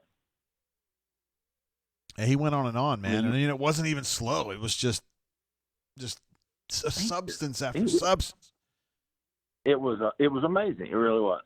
Best call I've ever heard. Well, aside from the shit that you pass along, brother. Well, he's a lot more knowledgeable about everything. I mean, he's good. I don't know what he does for a living, but it ain't what he should be. Anything he say kind of pique your interest as far as maybe you wanted to riff a little deeper with it or go a little further with it? Well, I tell you, he covered a lot of things, but and I was sitting there going, what the hell can I talk about? Thanks a lot, J-Head. Selfish little bastard. One thing today that after I got home, kind of trying to catch up on the day's events, but one thing Auburn-related recruiting was Dylan Fairchild, the lineman from Athens area, who had been really high on Auburn since back in February. He attended Auburn's junior days. I think it was the last day before the dead period, and then the first day after the dead period lifted. That was all before the pandemic set in, but Auburn was easily the team to beat for him. Very versatile lineman, big guy, kind of a prototypical Jack Bicknell lineman. And then Georgia kind of came in, made a move, and he committed to Georgia today. So that's one of Auburn's top O-line targets off the board, which is not a big blow considering what Auburn's already starting to put together and what they still got on the board. Noticed that a big offensive lineman from Tennessee has Auburn in his top 5. It's Dietrich, I believe. I'm not butchering that. Dietrich Pennington has Auburn in his top 5 with some big schools: Clemson, LSU, Florida State, and Georgia. A big guy, mostly probably a guard, but there's some offensive linemen. You'll probably see some new names popping up. I know J-Head and I had exchanged some DMs before he went on about some potential new names kind of popping up. We'll keep an eye on them over the next couple of days. But getting that through the end of May and looking ahead to June, probably see some commitments pick back up in June. Probably maybe even as early as next week. So maybe a little downtime the last couple of days, but it won't last long. Auburn's been on a roll here lately. Hell yeah, they have been, and they've been we talked about it on the show though, on the rundown that we taped yesterday. But I mean, Big Nell has been absolutely killing it, man. He's a point man on these Tennessee guys too. He just does it all. Pennington and what's the I'll say Josiah. I think that's his name. Let me look it up. It was a newer name to me. Noah Josie. Noah Josie. Two Tennessee guys that Bicknell's been on lately. I'm starting to see some more involvement with Auburn there. Is he the big guy on Gooch too? Yeah. Yep. And Brian and I think we were talking about this off the air, but Gus has been more involved. Chad is obviously making his mark. Bick's obviously making his mark. Al is too. But these guys, seems like March and April was really dead for Auburn and big for schools like Georgia and Tennessee. But Auburn just really came into its own, this month of May, and I think have picked up 5 or 6 commitments, including a 2022 kid. What do you think is going to happen with Landon King? I think he's going to come to Auburn. He's a pretty good player. It's down to Auburn and A&M. Is that right? Yeah, A&M. And the reason I feel fairly confident with Landon King is we were here in Auburn before he was even decommitted from Texas. D.D. Davis is a big deal there. I actually spoke to Landon last week, right before or right after he decommitted from Texas, and just the way Chad Morris has used tight ends in the past, going back, I guess, to Clemson, it is really making a big deal with the tight ends in this class and how he's been able to get in on these guys. I mean, he's got 3 or 4 tight ends: Terrence Ferguson, Blake McCree, Landon King, basically, ready. Not ready to come, because Terrence Ferguson's got Auburn in his top 5. And Blake McCree, Landon King, I think he could have gotten either one, if not both.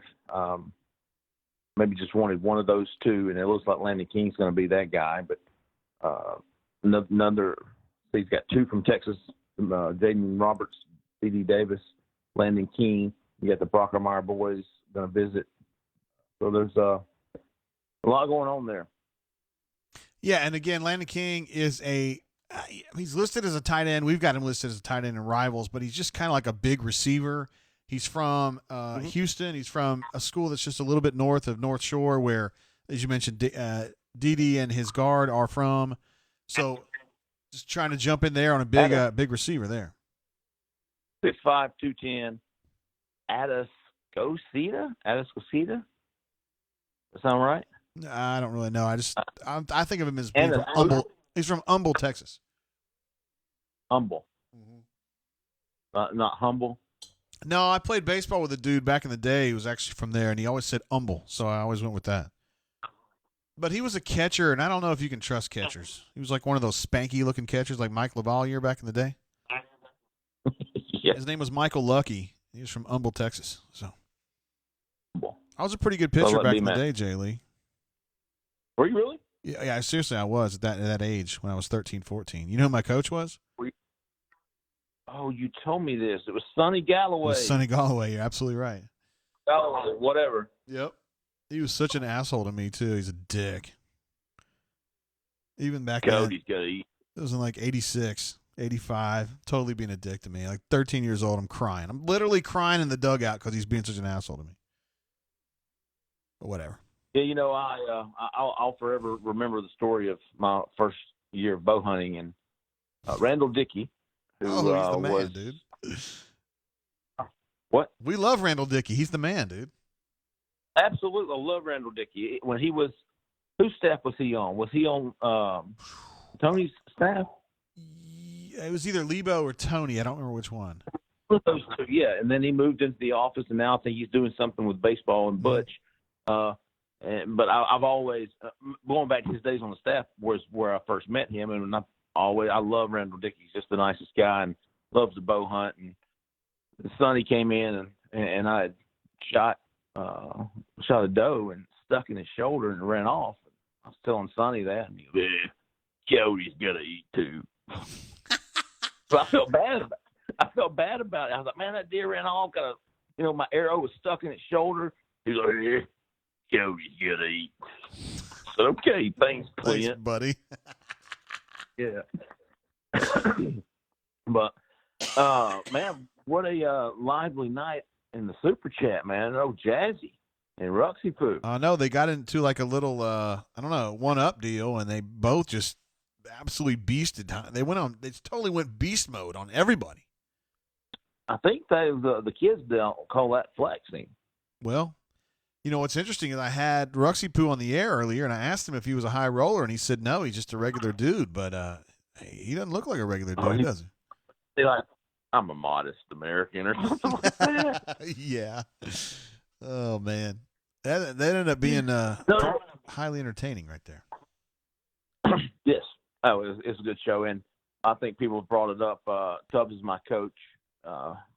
Man, I hated to see that. I did get some indirect confirmation today, and you did. I did. I always liked him as a poster. I really hate to see that, and really hoping that wasn't true, man. I was hoping that wasn't true, dude.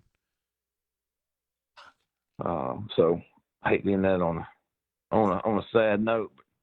But hey, I was going to say the Four Roses. Yes, sir. That's in my top 5, big dog. Well, that bad boy's gone, but it was good while it lasted. You got to come by the old headquarters over here, bro. I mean, I got so much bourbon, I can make you float, brother.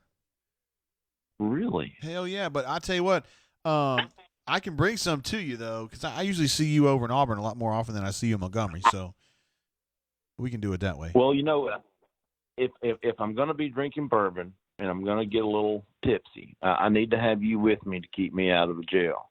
I'm pretty good at that, actually. I mean, have you ever told this story? No, I haven't told the story. I think that the people on the show would enjoy it though, because I will start off by saying Jeffrey Lee. The last time Jeffrey Lee and I kind of went out and partied a little bit was in Atlanta. What was that, last summer or 2 summers ago? Last year. It was last summer. Yeah, and we were both getting pretty lit. And you started talking to a family that was in the frickin' bar that had a baby. Is that a fair place to start? So we're having dinner and we're having drinks. We're sitting out on a patio in Atlanta, downtown Atlanta, and freaking Freaknik. Remember that? Yeah. Freaknik, all those motorcycles and 4-wheelers. That's right. Come screaming by, dude. I felt like I was in the movie. So, anyways, I just had to throw that. So we're pounding some bourbon. I remember the sun going down. It's dark, and we're ready to leave, right? Mm-hmm. Like, weren't we walking on the sidewalk, and the people were still like sitting on the? We walked out. Weren't we out of the restaurant?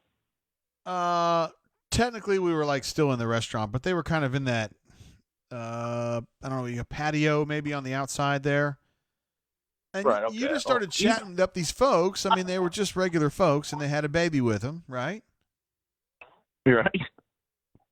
And you were just kind of chatting them up. As far as I knew, I wasn't standing there with you. I kind of kept an eye on you because you're my guy, but you nothing crazy was going on. You were just kind of talking to them, and then we left. Right? Right. And then we so far, so good. We decide we're going to go to the next bar, which is maybe 4 blocks away, somewhere like that. Yeah. And we walk by CNN Center, and we go past the College Football Hall of Fame. And right about that time, a police officer comes up in a car, stops us, and says that he's got a report that Jeffrey Lee, the bald-headed guy that I'm with, was cussing at a baby. Had berated a baby with profanity and wanted to get to the bottom of this ASAFP. Am I right about that, Jay Lee? I told him I didn't like the way that little fucker was looking at me.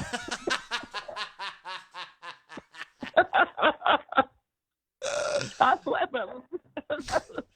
Listen, man, that cop. No, but that's what he said. That cop was ready to haul your ass out of there, having not even seen the incident.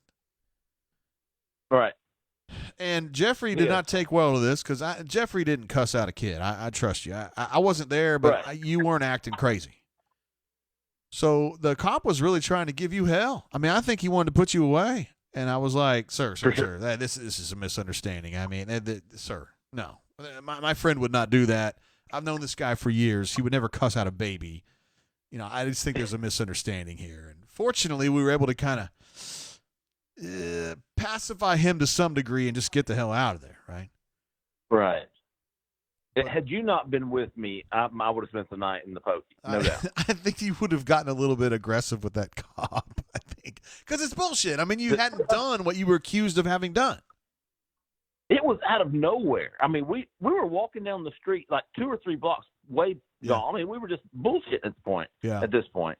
Yeah. And here comes the cop, he pulls up.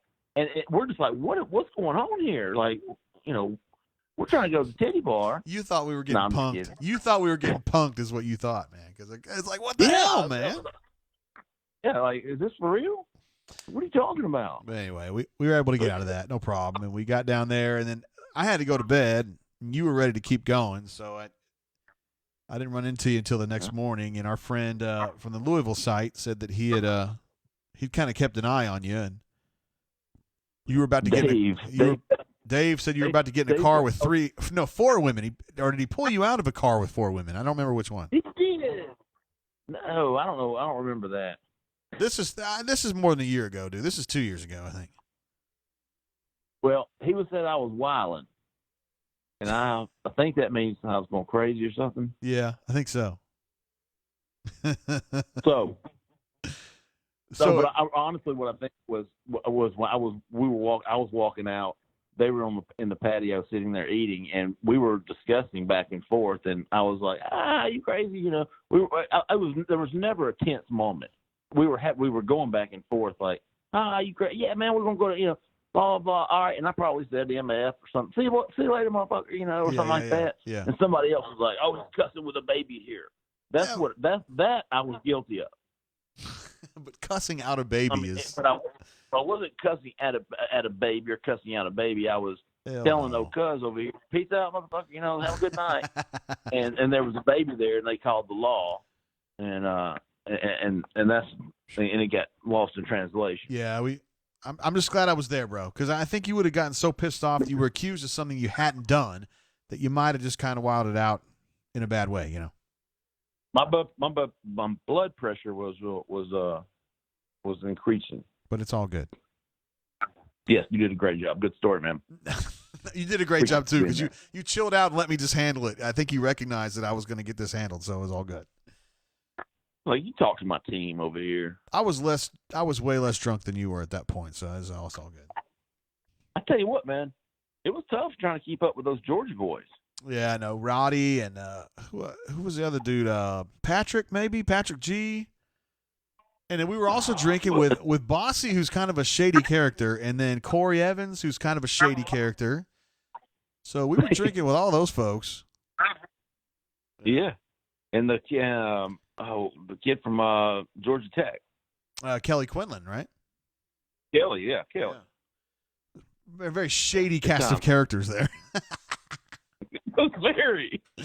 I mean, seriously, dude, Bossy is really shady, man. When you talk to him, he's kind of like he acts like he's a mafia don or something. Yes, he sits there very calmly and just speaks. But we love him.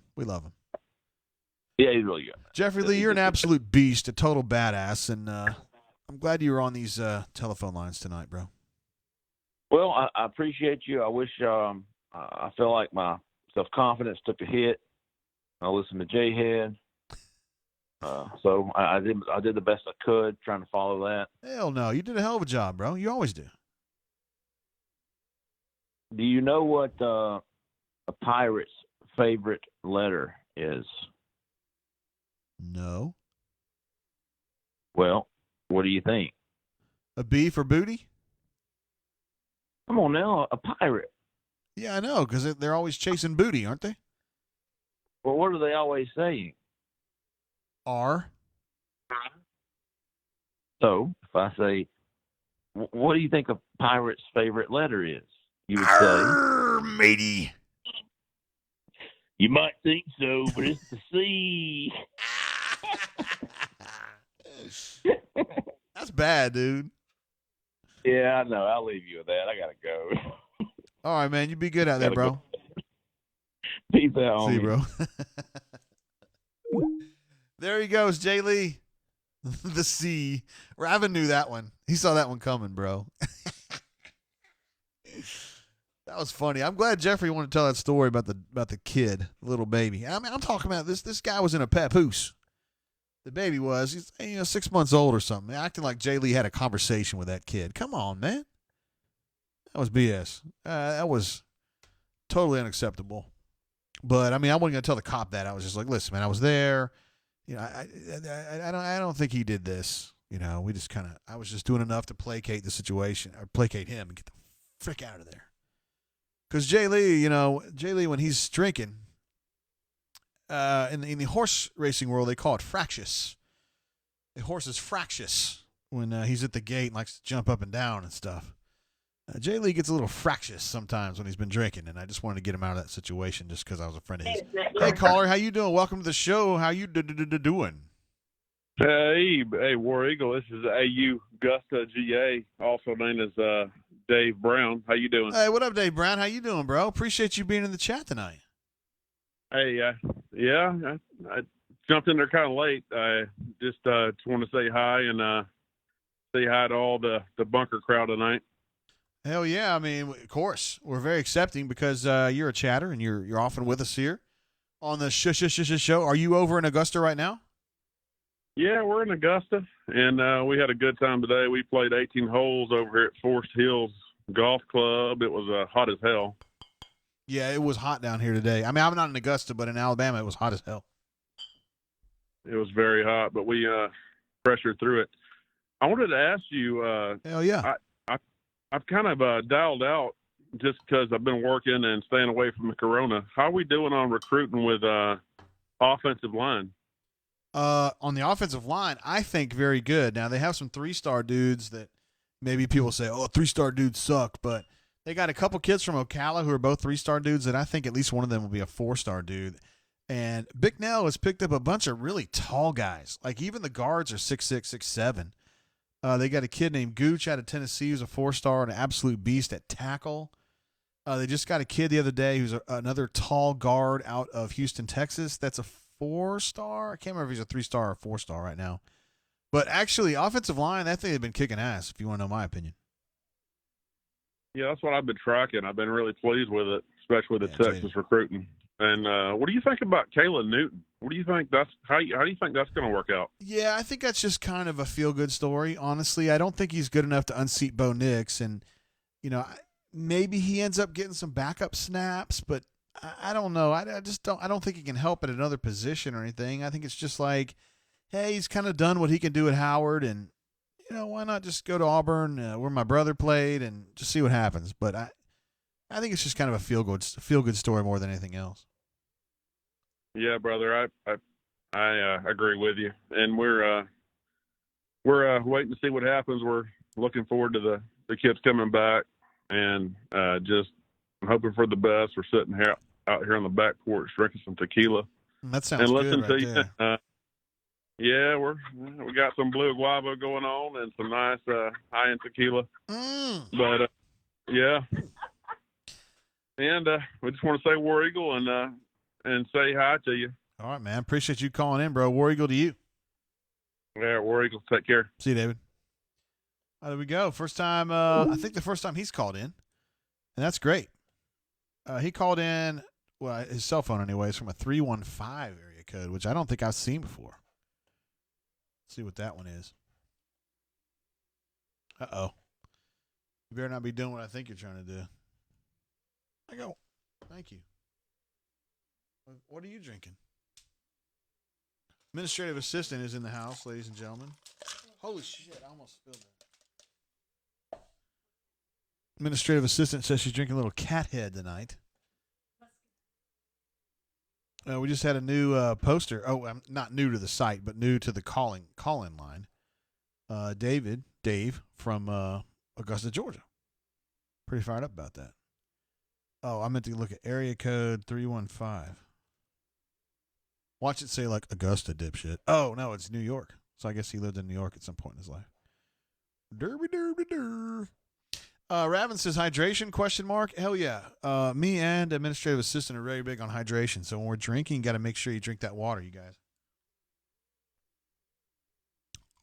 I'm telling you, if you get really loaded, the biggest mistake you can make is to not hydrate. Because you're guaranteed to wake up with a gnarly hangover if you don't hydrate. That's the starting point right there. So, let's see. Raven correctly identified that since I'd already cashed out administrative assistant, our Weller is gone and the Four Roses is gone. So that's 2 bottles down. We are now moving over to 1792 bottle and bond. Probably not going to finish that one tonight. She says D Lucky is correct. I'm not exactly sure what that means.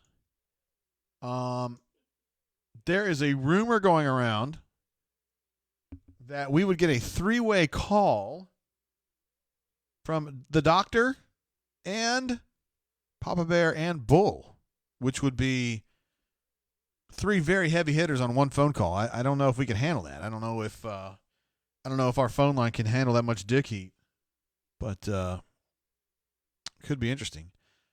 Ruxpin says gnarly hangover. LOL. Welcome to the club. It don't have to be that way, Ruxy Poo. Make sure you stay hydrated. While we were talking to various people, I wrote down like some one-word like notes, which may have something to do with anything anybody said. So I'm just going to go through them while we're waiting on that call. The Power Man's question. Here it comes. We'll take it right now. Hey, caller, how you doing? Welcome to the show. Jay. Well, hello. Is this Papa Bear? Yes, it is. Hang on a minute. Oh, wait, what are you doing, bro? Jay, I don't know what I'm doing tonight. It's one of them nights. Doc got me so upset earlier today. He fired me from the LEA. No, he did not. That's bullshit. Yes, he did, Jay. Jay, it's been a bad day. And Naughty, I got to give Naughty credit. He took me under his wing. Did he really? Welcomed me over there. I don't know what's going on yet or not because Stretchy Poo's still mad at me for busting he and Warrich. You know, they're a couple. Oh. And I take up for Warrich. And Stretchy Poo's the head of that group side.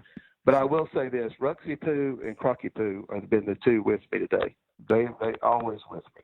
Doc Dumpster did not cut you off, dude. There's no way, Doc, man. He thinks the world of you. Doc, he had a fit over something today. Well, wait, Doc, you just don't be talking about it. He doesn't even know that we're on here. Damn it. Wait. Is Doc Dumpster on the Papa Bear? Did you Doc, do this to me? Throw me over I didn't know you were on the phone with me, Doc. I'm sorry. Yeah. Hey, I didn't know dude, I haven't backstabbed this man in a while. Bull's on 2. I'm sorry, Doc. I didn't know you were there. I didn't know you were there, Doc. I thought I hung up on you. I'm sorry. What about me? Hey, are you there? Bull's there, too. I'm here, hell yeah. We all here. What's going on, dog? Well, what? Man. Let's see. What kind of whiskey are we drinking tonight? Well, we're on our 3rd whiskey tonight, but we're drinking Bottle and Bond 1792 now. Sweet. God. Sweet. 1792. Holy Lamp City, baby. Good job. Well, it ain't no Evan Williams, but wait. So why is there a 3-way call coming in? What do you guys? What's going on here? I don't know. What's going on. On the phone. We had an LEA meeting, and I guess Papa Bear thought it was over with, and it wasn't, and he called in. But we had exactly right. We had an issue this morning where Papa Bear was caught on video with a 2022. What was the truck, Papa Bear? A Sierra Denali. It's one of them little cheap. $98,000 truck with running board lights that were working at 7 o'clock in the morning. What? Papa Bear. It's crazy. It took everybody by surprise. But we suspended him until the meeting tonight. And Bull and I talked tonight, and we talked to A.U. McBain and some others, Henry, and we found out he was going to Powder Springs. To feed the horses. Humane Society. That's right. Taking hay to the horses. I did take hay to the horses. I took hay to the horses, Doc, and it's part of my community service over at City Powder Springs. Which I thought was incredible. Yeah. I mean, and Doc, you fire me and make me feel so distraught. No fire, suspension until the meeting, and you've been reinstated, Papa Bear. You're in great hands, baby. I'm hurt. Absolutely. I'm hurt, the president. Yep. Papa Bear, I don't have that. Are you rich? I mean, what's the deal here? I'm not rich, Jay. This thing is a borrowed vehicle. You're making me. What? You're making me laugh. I borrowed it from Carl Black. They want me to buy it, so they let me ride around Carl on Black. the weekend. Yeah, so in Roswell, Carl Black, damn GMC in Roswell, they love me over there. Oh, okay. Well, Papa Bear is not rich, but Bull and I do have to borrow. Bull, what I'm do you poor, say? Jay. I'm a blue-collar man. Sir? Bull, what do you say? Papa Bear's not rich, but we do have to borrow some money from him from time to time. And I don't mind lending it. He definitely helps us out once in a while. So Bull, you talk about hiring me down in Robertsville to deliver ice for you. You know I'm a blue-collar man. Last week, Nada got on with Jay and straightened him out on that. Jay, you doubted me. Look, I'm really a blue-collar man. We'll go down and work for Bull in Robertsville. I got to leave up here. I got to get out of here, Jay. Okay. There's too much riding going on and stuff. I tell you, all those scared, damn man. Georgia girls are chasing him. Are you going to be LEA or not, Papa Bear? I mean, what's the deal? What group are you with? The Pearls have been Doc very, said very. I'm not out of it. The Pearls is trying to get him in the hot tub, I think. Whoa. Rux and You should be talking Crocodile about and those Ruxy guys? Poo and Crocky Poo. Yeah, the Pearls are just trying to give you safe harbor, Papa Bear. I know. They've been there for me. Canoe Man and Strutty Poo and Ruxy Poo and Crocky Poo and Alpha Poo. Alpha But Poo. they are they let me be an honorary member. That's what they've done to But give them did that they not vibe. say that the first initiation you had to get in the hot tub with them? Well, somebody texted Mama Bear about that, and she's already livid about something else that happened 2 weeks ago. Yeah. If somebody made a mistake and texted her, I mean, I can't have anything else going to her. I'm going to be dead. Gosh. Are you talking about Amanda? Is that what you're talking about? I don't know who it was, Jay. That might have been the person. I don't know. But something's going on. Hey, let's not bring up Amanda if you don't mind. He's Please. gotten over Amanda. Let's cool the jets Well, on that was- that engine if you don't mind. That was actually Somebody Mother. played a dirty joke, Doc, and mailed a damn city by UPS a damn dead catfish to my back door. Oh, damn. All I'm saying I'm is, going to find out who did let's that cool shit. the jets on Amanda. Pardon my language, Hey, Jay. I am so Tate, mad. Can you hear me, Tate? Yeah, kind of. Sent a catfish to my house.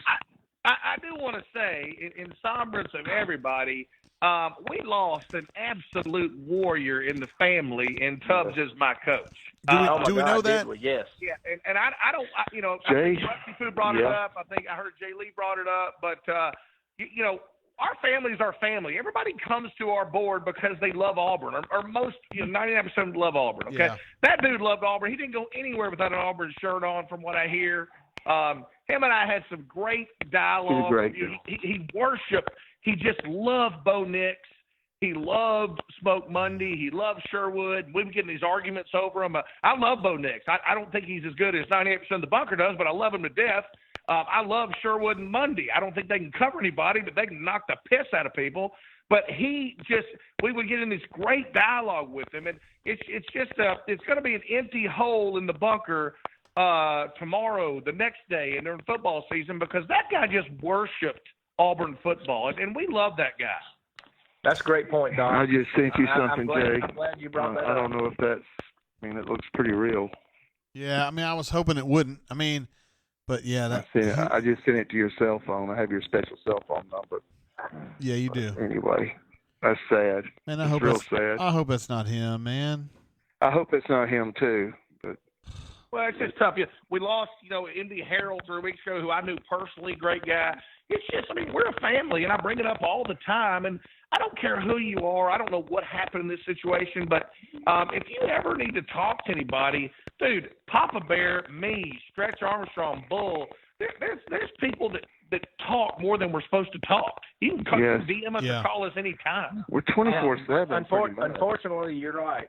And I'll throw another one in there that's great to talk to. Is Bobby Mapplethorpe too. Oh, he's always there for us. Maple is a good one. I just love him. When I go down to Huntsville, I'll give him a big old fat hug. Hey guys, I'm not. Mapplethorpe and I gotta let you guys go because there's a lot of popping on the call, and it makes it hard to listen to. Is the thing, even though we love you guys. That's Doc making noises because he's in his hot tub. It is because he's in the hot tub and it's bubbling. He's having some digestive issues, Jay, and I think he's farting in the water. Have a great night. All right, see you guys. Right. See y'all. Bye, everyone. I know y'all heard that popping too. I know it was driving y'all crazy. Although you love the callers, obviously we do. It sounds like Papa Bear, and he sent me that text as he promised on the show of Matt. I just,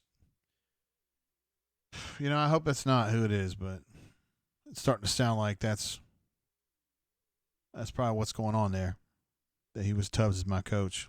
I hope that's not true, but it's starting to look like that's what the deal is. So, I just don't know the specifics of that situation. I will say one thing to kind of jump in on what Doc was saying, and Doc's a funny person, but I think there was a serious message behind what he was saying. Is,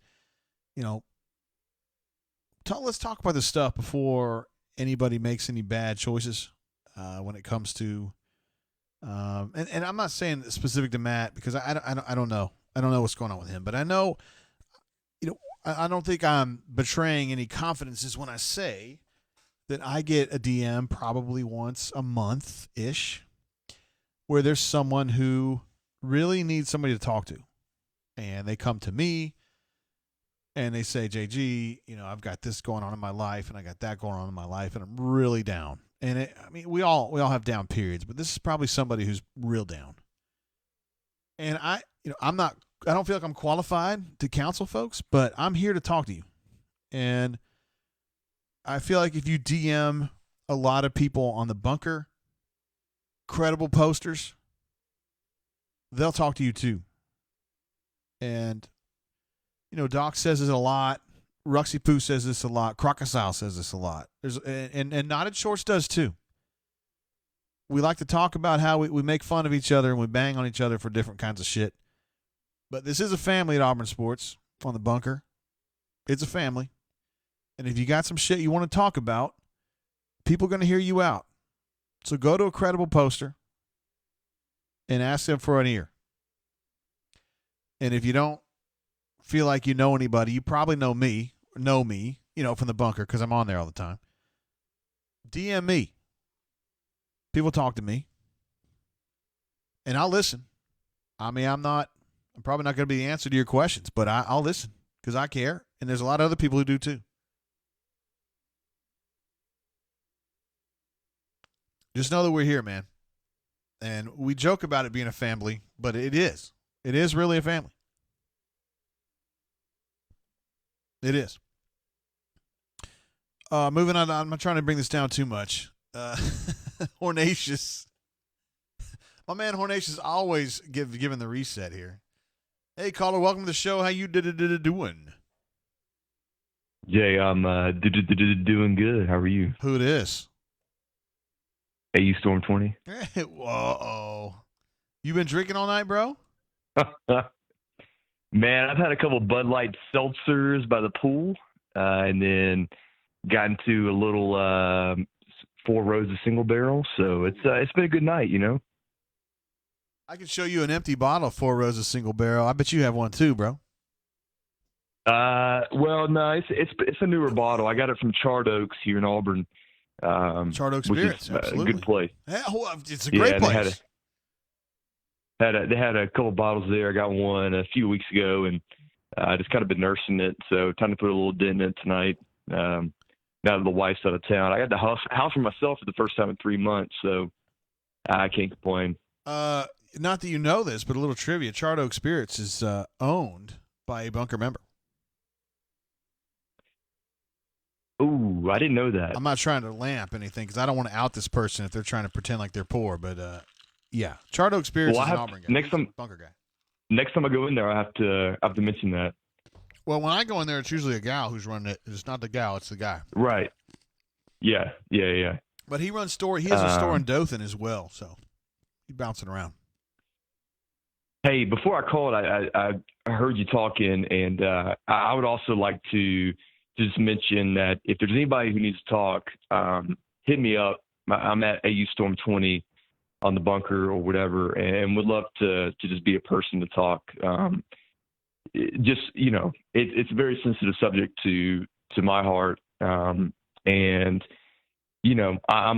here as well as the bunker. It's an incredible community, and so I don't mean to bring it down, but yes, I would love to be a person who would who, if anybody just needs to talk or just be there. And I appreciate you and what you do, and saying that you get those and you don't know what to do or what to say, but you're there. So I mean, that's something. So yeah, sometimes anyways, just want to get that out. People just want to hear somebody listen. You know, I mean, they just want to talk. They just got things they want to talk about. And I don't know what Matt was going through. I don't know that.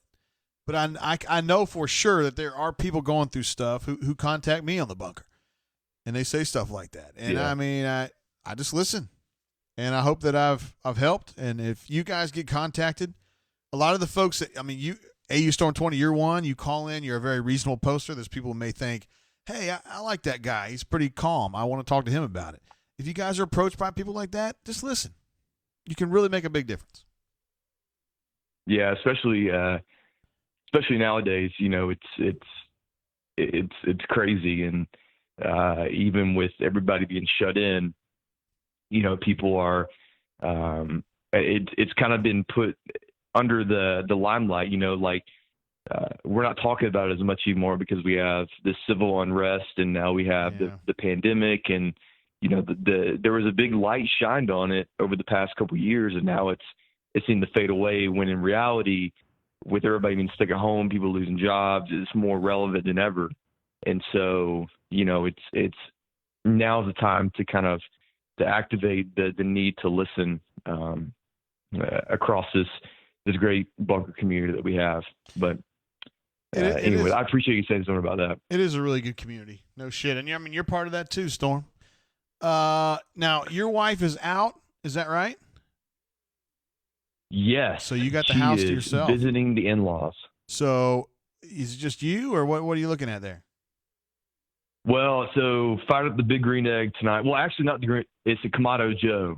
So I would like to put my Kamado Joe in the ring of suggestions between whether or not a Weber or a big green egg is up there. I mean, I've had my Kamado for the past 5 years and love it. So I grew a couple New York strips on there and had that, and I've been playing FIFA while listening to the bunker. So I can't.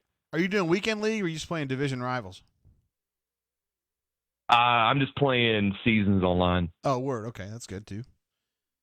Yeah, I'm on PS4. So. Do you ever play like division rivals? I've just kind of been sticking with seasons. I've never done division rivals really. Okay, yeah. People will call you bad names and say that they're going to bang your mom. So just be careful if you ever jump on there, bro. That's what I play, and people always saying shit to me. Man, I love. There's no better sporting game, in my opinion, that stays consistent and actually gets it right more than FIFA. I mean.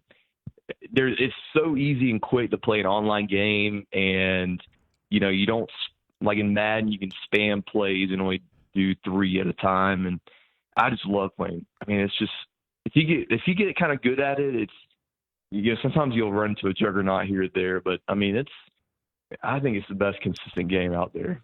In terms of sporting. Yeah, you're talking to somebody here who's played 1,700 games online, so I'm not sure that I think that it's as good as you think it is. I'm really pissed about some stuff that I think's wrong with the game, but I'm that asshole that's like mad about stuff all the time about FIFA, so I might be a bad gauge of it. Well, yeah. I mean, like I only do sports games. Like I don't do anything else. So I have NHL, I have the show, which the show is awesome in my opinion. But I mean, in terms of playing people online, I feel like FIFA is the best.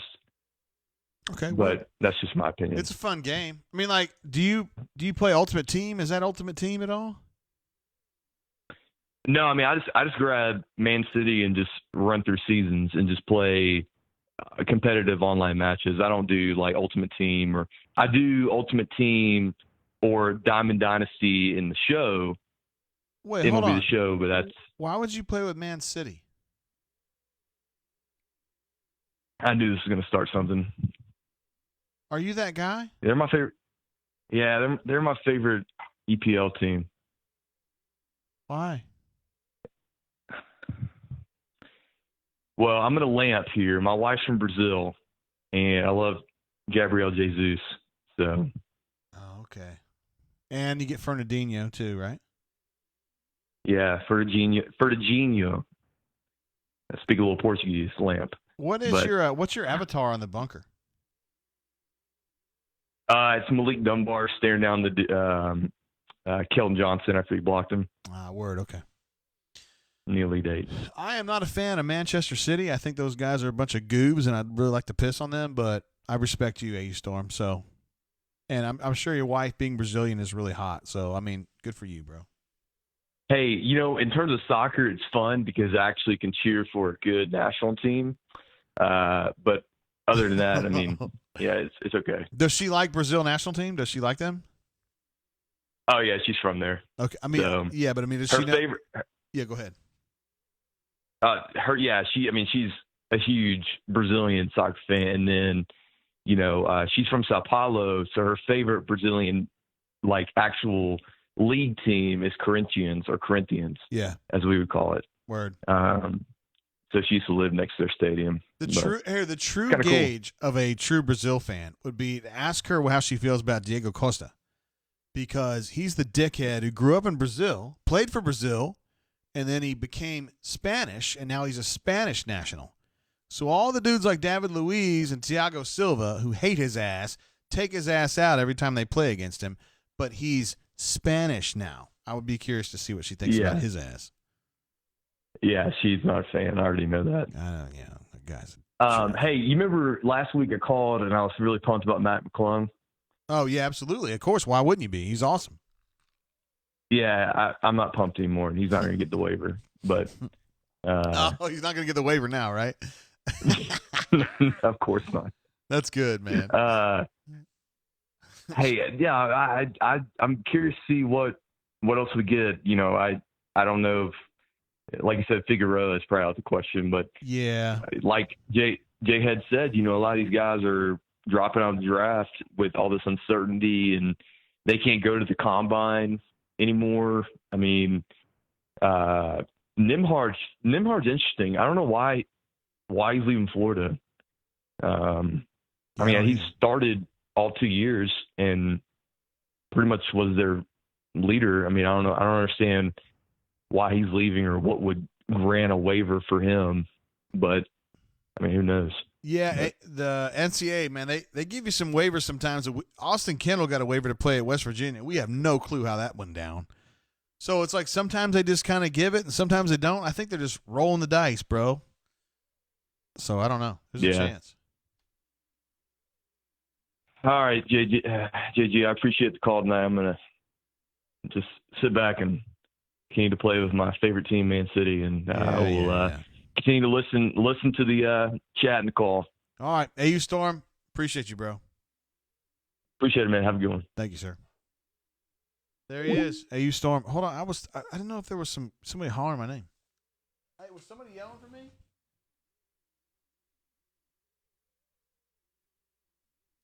I guess my daughter just got home. I'm confused, though.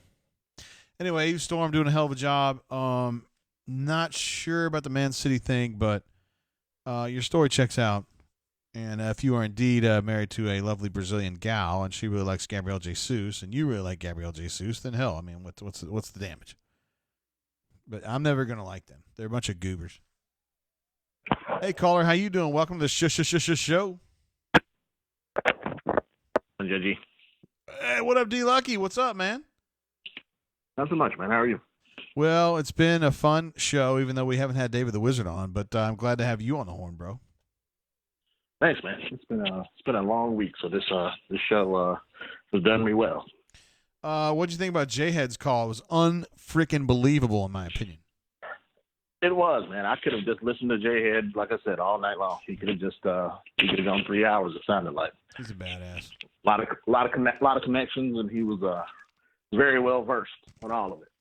And then you got Jay Lee following that up. Jay Lee, the whole cussing out the baby. That's like the Will Ferrell movie. I forget the name of it.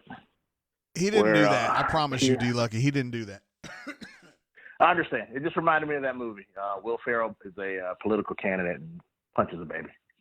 Yeah, him and Zach Galifianakis, right? Zach, yeah. I think he might punch a baby twice. It's a misunderstanding, bro. Yeah. Completely understand. So what's been going on with you, bro? Work, same old, and like I said, there's a lot of stuff going on in the world today that's been disappointing, and your topics earlier and you're reaching out for folks kind of touched me in the same way. I'm available if anyone has a need to talk and just Yeah, one of the throw something out there. Or, cool thing about the bunker, man, people give a shit, man. I mean, I know some people don't, but a lot of people do. And I mean, I don't know who needs to hear this, but there's a lot of people out there who really do believe in the bunker family. I'm one of them. D Lucky's one of them. AU Storm's one of them, and there's a bunch more. I know Bo is Great feels the same way about things. I mean, if you need to talk to someone and you know you need to talk to someone, just pick out a winner on the bunker and go with it, man, because people care. People do, and it's not. It doesn't take much, and like you said, whether it's talking about a situation or just having getting your mind off of a situation, sometimes helps as well. That's been one of the things I've enjoyed about these shows throughout the quarantine and all of that. Is it's been a good escape from everything else that's going on, and it's needed more this week than probably ever before. No kidding. Again, I want to thank you for that, man. No, shoot, man. I'm just glad to be hanging on here, man. I didn't know what else to do because we didn't have anything to write about. I figured, hell, let's just do this show every damn week. And, some folks have really picked up on that, including Jazzy Joe and Ruxpin. They went off earlier. Unbelievable. They did. Like I said, I don't have those kind of funds, man. I love the show. Love what you do. Wish that I could represent the way those boys do, but you do. I guess I'll just have to buy. I'll have to buy you a beer or two if you ever make it up this far in the state and dude, Huntsville. You're D-Lucky, man. You're a freaking legend, and you're on the chat, and you're on the board, and that's it, man. You're a beast. I appreciate that. Absolute freaking freaking beast. Appreciate that love. But now, man, like I said, this show has been great. Just enjoyed everybody that's been on it. I gave Jay Head a hard time in the chat because the one question that I had for him was I was curious which player out of the class, basketball class, aside from Cooper, was he most excited about. So I value his opinion. So I was hoping to hear kind of who I should look for as another player to watch this year. Yeah. I felt kind of weird because, man, he had been on the horn for 40 minutes. And I know that we could sit there and talk to him for an hour or more and be happy. But I didn't want to keep on a phone too long, because, I mean, he's doing that for free. And he's just out of the graciousness of his heart and how much he loves the bunker. And I didn't want to keep him on any longer. So that's probably on me, bro. I completely understand. It was like I said, I didn't even care because he touched so many other subjects. So I was completely good. You talked about my man Christian Tutt. I'm right there with you on Tutt. I love Tutt. I think he's an absolute baller, but his foot speed is a liability when he's in the slot against the faster dude, and it's tough to see it. It's tough to see the alignment show up and you're like, uh-oh, Tutt's one-on-one with somebody that's got some speed. Right. This is probably not going to end well. This is probably going to end well for us. This is why if you notice in the Iron Bowl, they started out with him playing slot, which is because that's where he plays. And then it was Waddle, and he was getting his ass beat, and they went to Javaris, and he got beat too because Waddle's just a total badass. I mean, he's from another world, really. I mean, you can't hate too much, but this is why Tutt's not at Alabama, right? He was a commit to Alabama. Alabama felt like he didn't develop the way they wanted him to, that he wasn't fast enough, and so Kevin took him, and he took him because of what Jay Head said, because he's an incredibly instinctive player. And I agree. Absolutely. He is very instinctive. Absolutely. He's a good player despite not having great foot speed. But when you're playing the elite slot receivers, man, it's tough. That's what they say. He has some tough covers. Yeah. And maybe the safety move works. Who knows? We'll see. I'd be interested if there's a way to get him closer to the ball with fewer coverage responsibilities. Are you thinking outside linebacker? I'd like to see that because I think he probably would, where he'd be one-on-one, I think he'd probably do a lot better in that situation. He's physical as hell now. He is. He'll hit you. Like I said, he's a baller. Punt return, he's given us a weapon at punt return that we haven't had in a little while because, Ryan would catch it. He's going to catch it. We don't have to worry about fumbling. that was a nice upgrade over prior years where it was a damn adventure every time the ball got kicked in the air. But Tut was like, he's a threat to go. Like every time he touches it, he's a threat to take one. And so I love that part of his game. And if we could get him, I think, a little closer to the line of scrimmage, that might be, enough to limit that liability he has in coverage. But what the hell do I know? No, I mean, we're not Kevin Steele, right? No.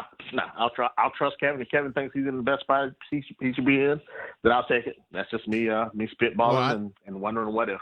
I haven't asked him in the last 6 months, but Kevin, in general, loves Tut at nickel because he's so physical.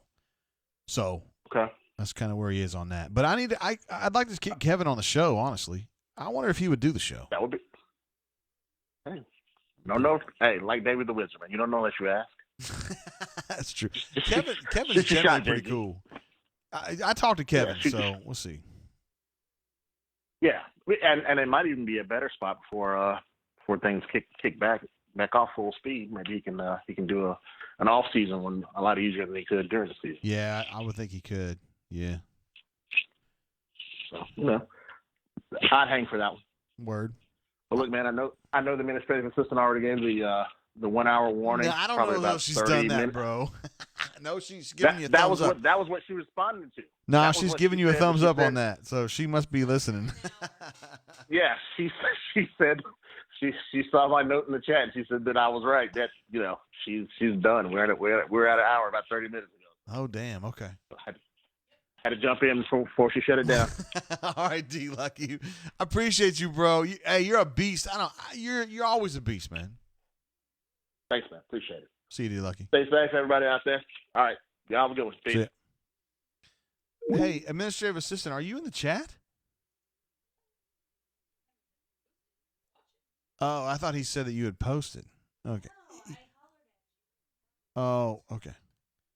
I know if he's just reading the tea leaves. I mean, D Lucky's just been in so many chats that he knows how things go, I guess. I want to tell a quick story. I don't even know if Miss Courtney knows this story. In 1998, I was a student at Kentucky. I was just finishing up at UK.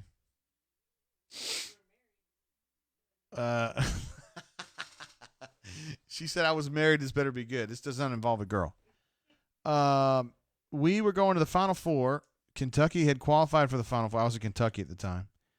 And we had qualified for the Final Four, UK did, and the game was in San Antonio. They ended up winning the Natty there. They beat Utah in the final. Anyway, on my way there, we flew from Louisville to Houston through St. Louis. We flew from Louisville to St. Louis. There was a huge storm in St. Louis, and we got slowed down, and we ended up landing in a thunderstorm, and it was not a pleasant finish to this flight, and it got delayed, and we couldn't get out. Blah, blah, blah, blah. You guys have been there a million times. So we ended up getting our flight from St. Louis to Houston maybe 5 hours late. We show up to Houston. Now, remember, this is 98. Now, the internet is a thing, but it's not ubiquitous, and you don't have cell phones. Okay? I mean, you may have I didn't own a cell phone at the time, but you don't have cell phones like this, okay? You just got like an actual, like, freaking, you dial numbers and shit, right?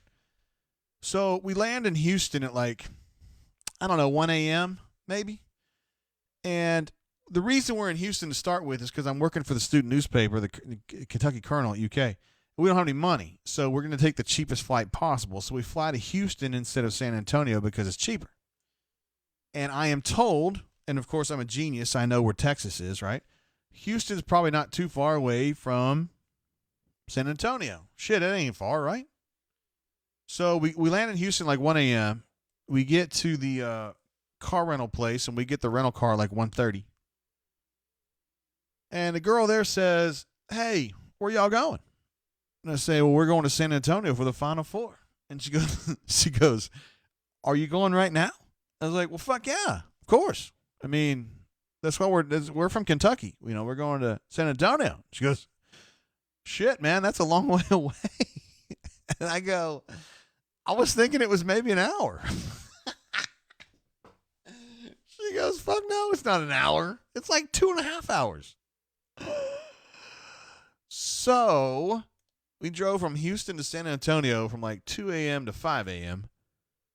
And we got into San Antonio as the sun was coming up. And listen, man, I'm not the biggest fan of, I'm not somebody who's awake at sunrise. Okay, that's not really my gig. But we made it. And Kentucky ended up winning. And thank you, Bob Mapplethorpe, for the super chat. Bob says you had Ashley Judd's noon. Boob. Her they shouldn't have the biggest boobs in the world, but I had her boob on my right elbow when I was interviewing Tony Delk. Was it Tony Delk?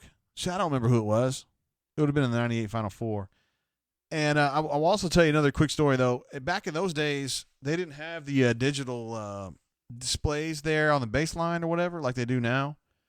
They would actually have a physical, like almost like a, I don't know what you would call that thing, where they would say, it says like NCAA Final Four, and it says like Kentucky, Stanford, Utah, whoever the hell else was there. It was an actual like thing you could hold, like those things that R. Thomas makes, like this thing. And when we were leaving after the championship game, I wanted that sumbitch to go home with me. I was going to take the Final Four banner to my house. And the dude that was, because I was the slowest rider ever at that time in my life. And they were starting to break everything down in the Alamo Dome when I finished. And I walked up to the dude. I was like, hey, man, would you mind if I took that with me? And he said, yeah, I'd mind because it ain't yours. And I was like, I know, but I'm asking. And he said, no, man, that's going to the NCAA. I was like, I thought I was going to be able to get this. He said, but you can go over there and steal those signs right there because I don't care about those. But this one you can't have. So I ended up stealing like 3 or 4 signs that said, like, press this way or home team. And I put them in my suitcase and took them home. But anyway. AU Taxman says that Rick Majerus could coach some ball. Hell yeah, he did. He was the coach at Utah back then, and he gave a great interview. If you guys ever get a chance, there's a great sports writer named S.L. Price, and he wrote for SI at the time, back when SI was a real deal. I'm not hating on you, Deli. I'm just saying SI ain't what it was. You know what I mean? You are, but SI's not. Now then. He wrote a story about Rick Majerus.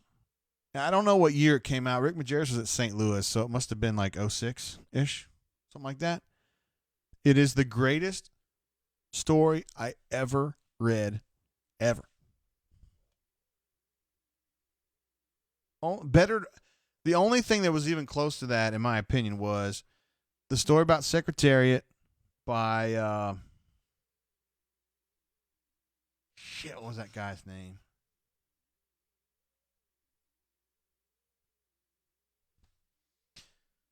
Anyway, I'm going to Google this right now because there's a few of you that would really care. And those are the ones I'm talking to here.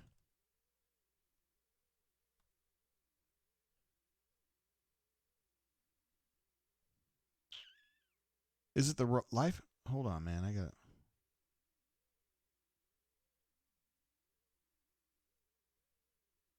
Sorry, guys. I know this is crazy. Let me see if this is the way it ends right here. Yeah, this is it right here. So, yeah, if you just Google S.L. Price, Rick Majerus, it'll come up. And it's a story. It's called The Life and Times of Rick Majerus, published in January 16, 2008. So I was a couple years off. Absolutely incredible story about an incredible coach. But listen to this final paragraph, dude. If I ever wrote something like 10% this awesome, I would just quit. I would just fucking quit, and I'd play FIFA the rest of my life because I wouldn't care anymore. I mean, seriously, listen to this. Well, it kind of wastes it, but. And at that moment, it became clear the task Majerus set for himself long ago. It's not just the searing losses that will teach his players. It's him, too. Dealing out the hard knocks and the heartbreak that he felt once. If parents won't do it, Majerus will be the pain in their kids' fight through every day. Some may understand. He's almost past caring. Majerus will walk that long tunnel in the locker room alone, head down, 2 people indeed. There goes the happy coach, back in his element.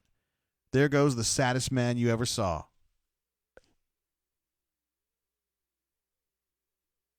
it was about how he was kind of two different guys, Best story I've ever read. Unbelievable. And I told S.L. Price that one time on Twitter because I don't know him personally. And I said, dude, that's the greatest story I ever read in my life. And he said, thanks, man. Appreciate you. Which is exactly what he should have said, I guess. He probably gets that a lot. Melee says there are a few that really care. Yeah, I knew there would be. I mean, who knows? But that's an incredible story. Also, there's one that, dude, there's one more I think you guys should read. I can't post links on the chat because it will block them. The one about Pat Summitt.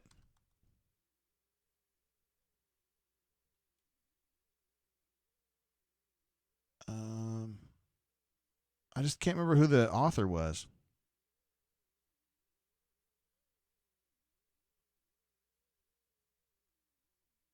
Yeah, I'll have to get that with you guys. I'll have to get that on the bunker. I can't remember his name. I can't remember the author of that story.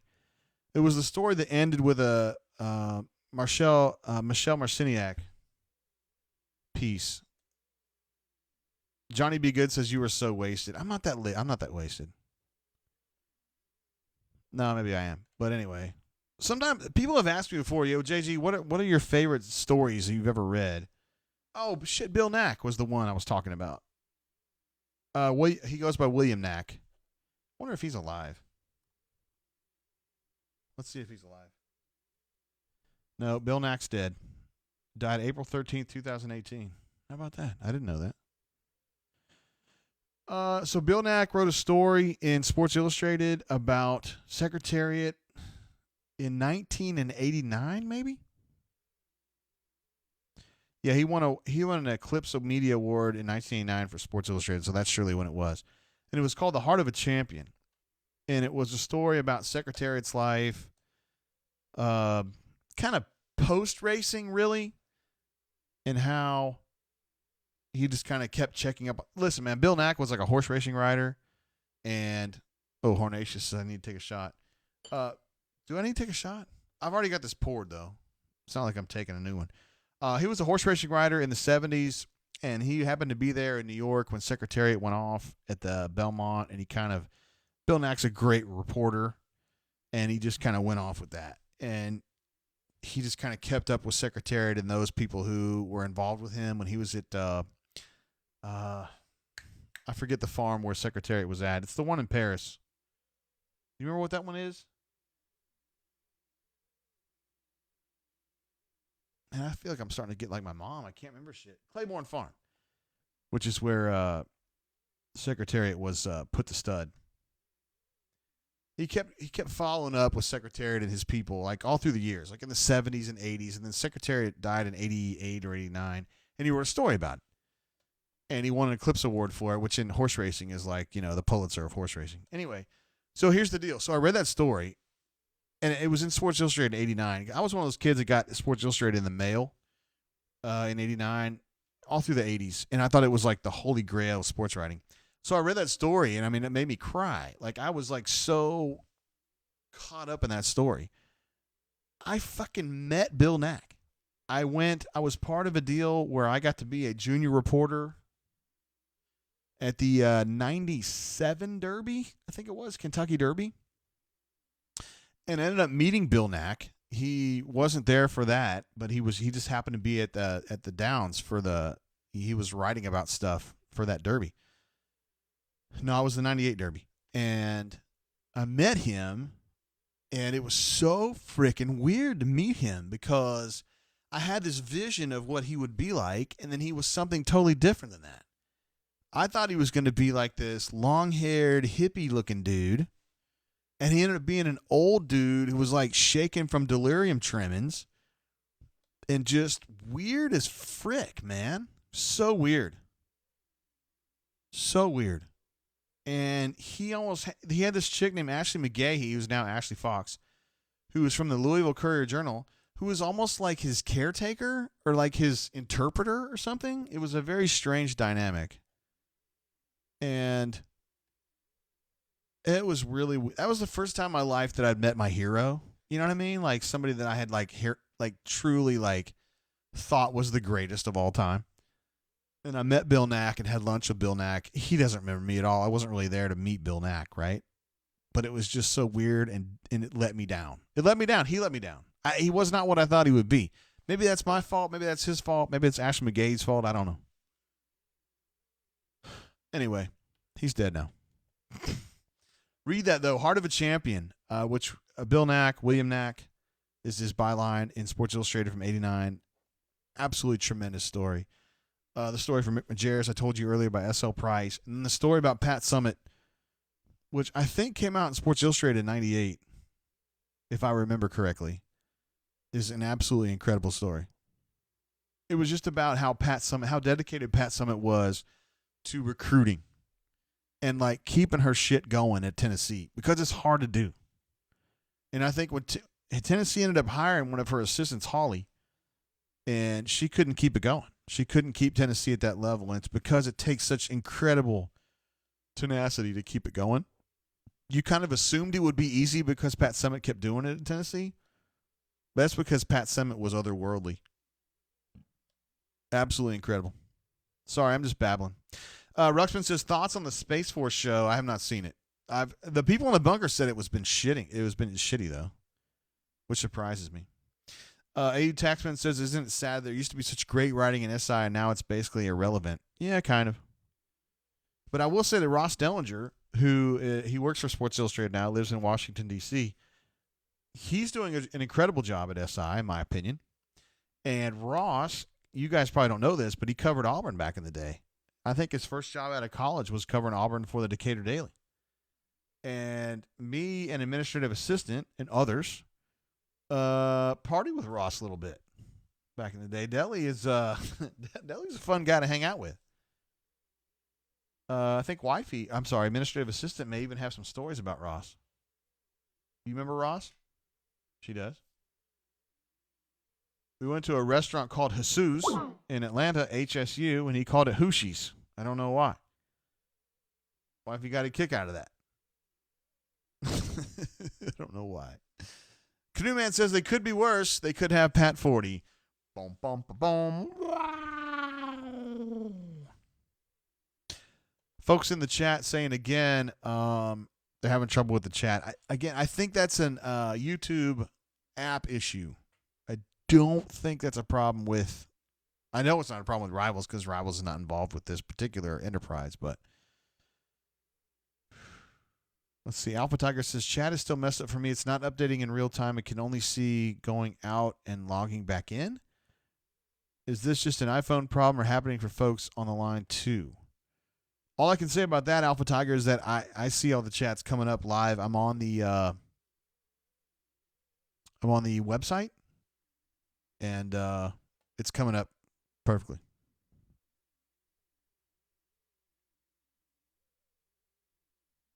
Matt N says they say never meet your heroes, especially when they're old and disappointing. About right about that, man. I probably shouldn't have. I don't know. Dude, I was like, let's see. I was in college. I was technically, I guess, in graduate school at that time. 98. So I was like 26, 25. Something like that. I wasn't really expecting that to happen. It just kind of happened. I didn't even know who it was. And it was, I was sitting there at lunch with Ashley McGahee. Does she even write anymore? Ashley Fox, I think is what she goes by now. I'm looking her up on here. Oh, my God. Why am I looking this up? She has an internet site. It says, Ashley Fox. How you do anything is how you do everything. Journalist, trailblazer, sports writer. It says, Ashley Fox is one of the NFL's most well-respected journalists and a trailblazer in the ego-infused world of sports media. What the fuck does that mean?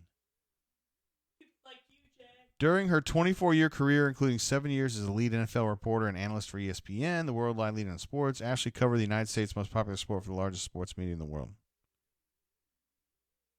So I guess she's like a motivational speaker now or something? I don't know. Anyway, this is when she was first starting out. Her name was Ashley McGahee at the time. She got married, obviously.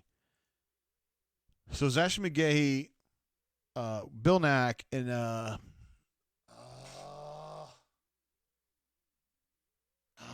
guy from ESPN. Hold on. I get this. I've ended up in some weird lunches through the years, yo. I actually ended up in two really weird ones. John Saunders. Is he now with ESPN or ABC? So that was like my foursome right there. Ashley McGahee, Bill Nack, and John Saunders. It's a pretty good lunch group there. And I actually ended up having lunch one time. Well, I should say dinner. At UGA with Jill Arrington. Do you guys remember her? Jill Arrington from she was the CBS Sports, like what Allie LaForce does now. She was like the sideline reporter for them. Oh, my goodness. She's a very, very attractive woman. John Saunders died? I should know this. Actually, I do know this, right?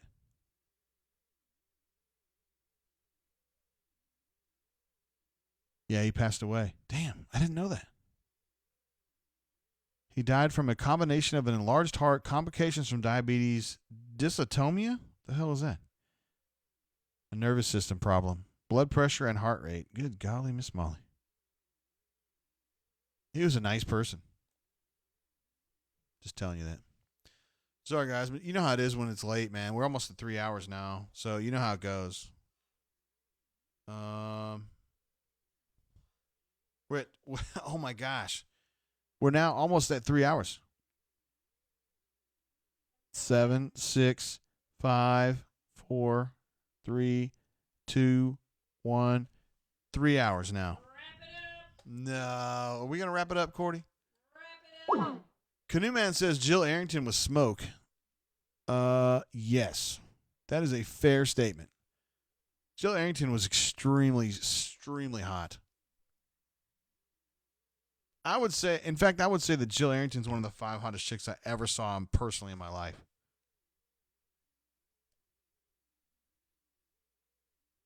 Super, super, super, super, super hot. I know I should give you guys a picture. I'm not sure I can do that, though. You guys know Jill Arrington. Shoot. I mean, you guys remember. It's kind of sad that she's not on the air anymore. I don't know what happened. She was just kind of doing her thing, and then she was gone. I don't think that's what it was, Cordy. Let's see if I can get this picture put on the board. Just so you guys can see what I'm talking about. I mean, I feel like it's only right. Ooh, I know what that means. Administrative assistant says she was born in 72, which is the same year I was born. So you know what that means. Yeah. This is Jill Arrington right here. You guys can see her right there.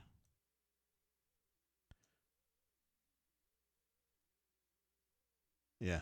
Those of you who were watching, I mean, every single one of you guys who was alive was watching this back in the day. So I ended up having lunch with her and Krista Turner and Lori Dan, who were on the beat back in those days. Yeah, that's true.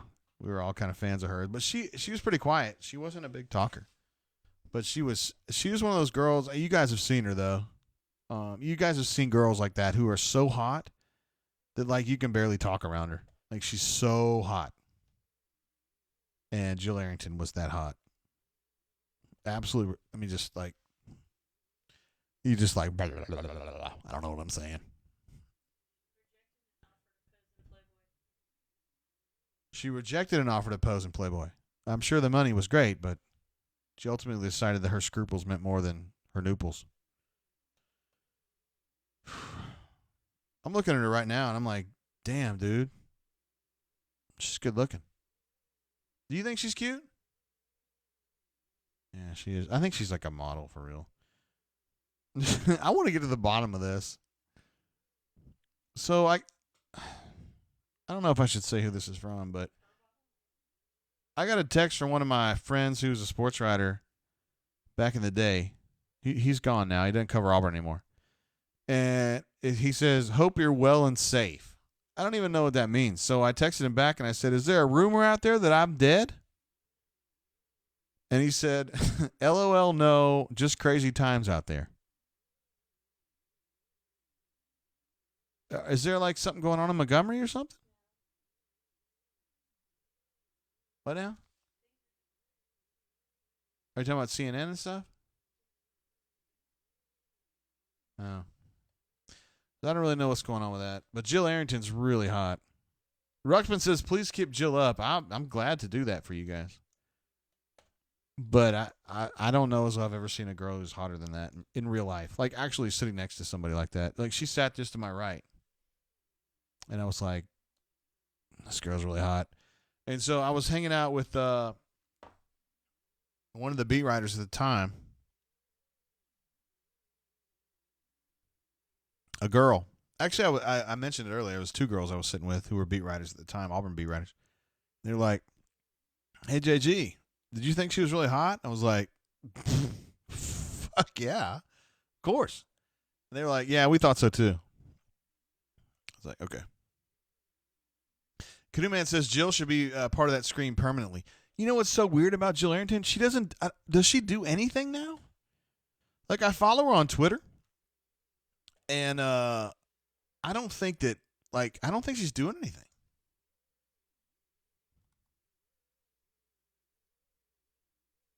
I mean, if she's doing a job, she's not like talking about it very much. It just says on Wikipedia, it just says she's a sportscaster and reporter. She previously was a sports anchor at blah, blah, blah, blah, blah. Wait, what? First of all, she's from Conyers, Georgia. I did not know that. Second of all, she's divorced. Third of all, her relatives are Dakota Fanning niece. What the hell, man? I didn't know that.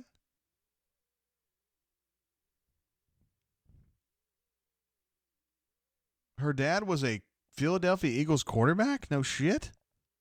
She's the aunt of Dakota and Elle Fanning? I had no idea. She's a 94 graduate of University of Miami. I graduated in 94 undergrad. She double majored in journalism at poli-sci.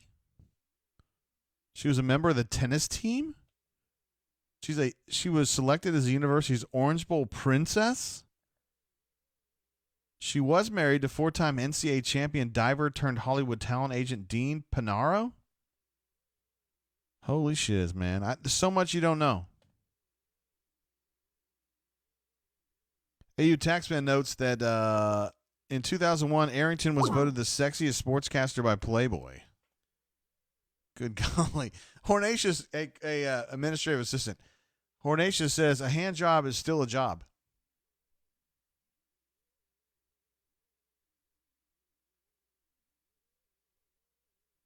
She wants to know if you're getting paid for that, Hornatius. D. Lucky says she was doing work on the West Coast last time you saw. I think I'm going to answer the sports writer who was checking in on me. I don't know. I'm just going to tell him that I think you're great.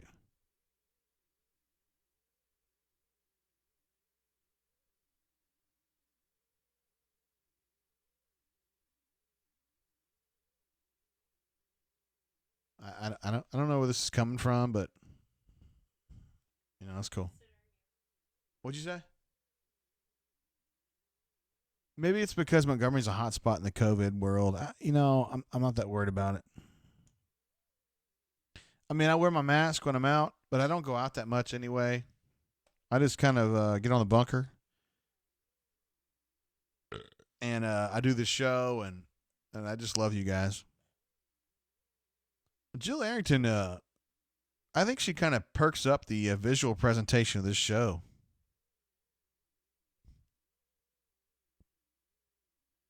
Even administrative assistant had to say she's pretty hot, right? And I mean, she's into guys, not girls.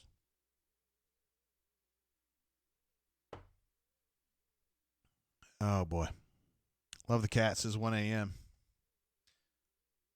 And maybe it's 1 a.m. in Nova Scotia. Hey, I think Canoe Man's been trying to call in, but I missed it. Why don't you go ahead and... Whoa, what now? Why don't you go ahead and try that again, bro? Because I got it pulled up now. I'm sorry. I was just going on this rant about Jill Arrington, and I lost track of time. And I was thinking about having that lunch at Churchill Downs with Bill Knack, and I was just trying to process that because I hadn't really done it yet. I mean, that was like the first time I'd ever like sat down with a hero, you know? Let's see who's calling in, bro. Hey, caller, how you doing? Welcome to the show. What's up, brother? Wired. Who I got on the horn? Flying around. What's up, bro? I thought you said you weren't calling, and now you are calling. I'm glad you're calling, though. Yeah. I mean, I just had to get a piece of this. Wouldn't you say this is the GOAT brain drain? I don't know the answer to that question. I mean, that's for you to judge, bro. Oh man, it's been the best by far. You think so? Yeah, I think maybe Jake Crane calling in probably would have topped it off. But man, it's been great. Like what's been the highlight for you? Well, of course, I've always told you about when you go to your stories and talk about like the trip to Utah and drinking with Jeffrey Lee and yeah. I mean we all love hearing those stories. Hell yeah. Yeah, I listened to the rundown this week going to work. I listened to Jake Crane's podcast. The only one I didn't get to listen to was his interview with Brad Lester, but the one with Rose Green, man, that was just crazy. I loved it. Yeah, I mean he's got some good callers on there. Or he gets some good interviews and whatnot. He does a good job. We love Jake, bro, and he even shared on the show the golden handshake situation with him. You remember that story, bro? I do. Yeah, you do. We love Jake. Yeah. The whole hit situation with Malcolm Brown was just because I mean Rose Green to this day, I mean he just didn't, as a football player you're not going to show remorse like, no. Yeah, man, I kind of did him wrong or anything. I mean, if you from what he said in the interview, it was just like, man, I meant to like rip his heart out and take his soul. Well, he pretty much did that, didn't he? He did, and he stands by that to this day. And I'm one of those fans now when I see those hits because everything's changed. I mean, you hear the crowd, you hear the fans go, oh. But to me, that's a hit, and I know with health, concerns and all that, what's going on. But I can never be that fan that says, oh, man, that was dirty. I mean, that's football. But, yeah, these days he would get kicked out of a game for doing that shit. But back in those days. Oh, my God. Yeah. Rose Green would have been in prison for that hit now. He probably would, no doubt.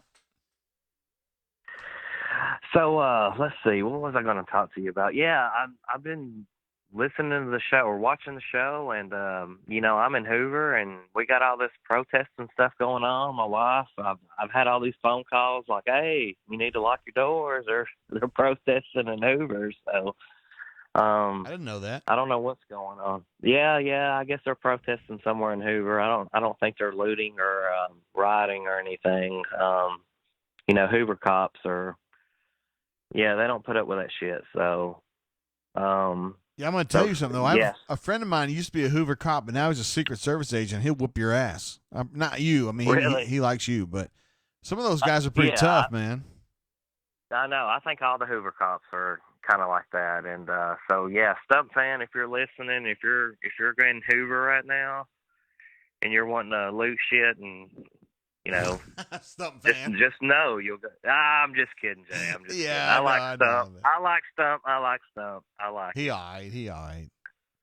I had to throw that in there. So I'm glad you think thinking. Yeah, go ahead. I'm sorry. Well, all right. So thinking long term about football, I'm going to do a hot take right now. This is what. Here it comes. May 30th, right? Yeah, about that. So you and Brian have been talking about the rundown about stadium capacity, right? Yeah. For the football season. How many people will be in there? Yeah.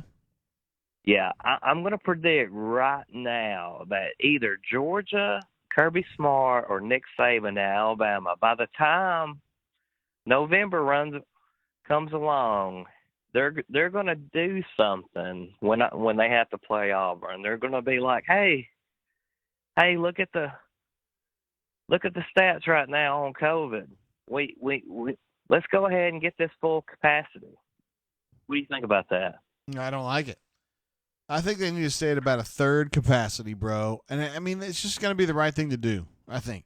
I know, but do you think Kirby or Nick will say something? Hey, this is a rivalry. Do you think they'll kind of mention, hey, let's since everything's good? I mean, I'm predicting November now. Do you think they'll try to do something because I can't speak of the on rivalry? Kirby, but the fact that Saban's already done like a PSA to trying to wear your mask and stuff, like I think he's gonna push for like safety. I do. I don't know if it's because he really cares about people or because it looks good for him. I haven't really figured him out yet, but I think he'll push for that because it just makes sense in keeping with what he's done to this point. All right. So, having said that, do you think Auburn's got a better chance with that? I mean, going into Bryant-Denny with not really having to face the 110,000. Yeah, I'm not as big I've never been the biggest supporter of this whole, the crowd makes the difference. I mean, Auburn has great crowds and Alabama has great crowds, but I mean, typically in the Iron Bowl, the better team wins. And I thought Auburn was better this year than Alabama. Alabama had some issues, man, particularly when Tua went down. I mean, I was like, I don't really give a shit about that team anymore, right? And Auburn beat him. Right. I mean, if they had had Tua, would it have been different? I don't really care because Auburn still beat that ass, and now the Bammers can suck it. But I don't know. I mean, it's definitely to Auburn's advantage if they go to Bryant-Denny and it's only 30,000 people. I mean, that's definitely to Auburn's advantage. I mean, that's something you don't have to deal with.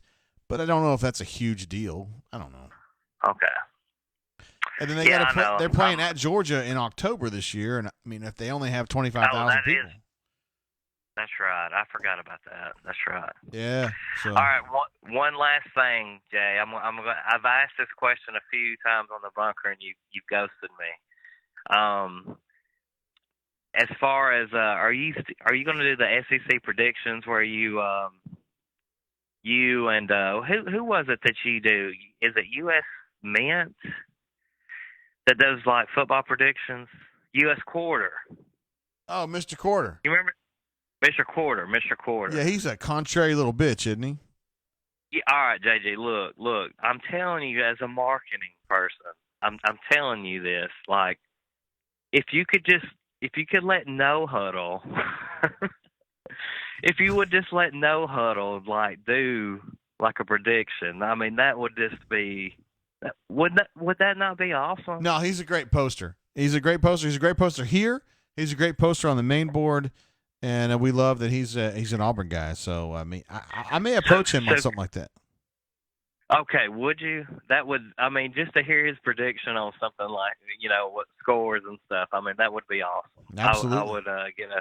I would get a great kick out of that. I'll tell you what, I'll approach him about it on your behalf. Well, I mean, I won't say you're involved, but I'll approach him because it's your idea, and we'll see what we can do with it. Okay.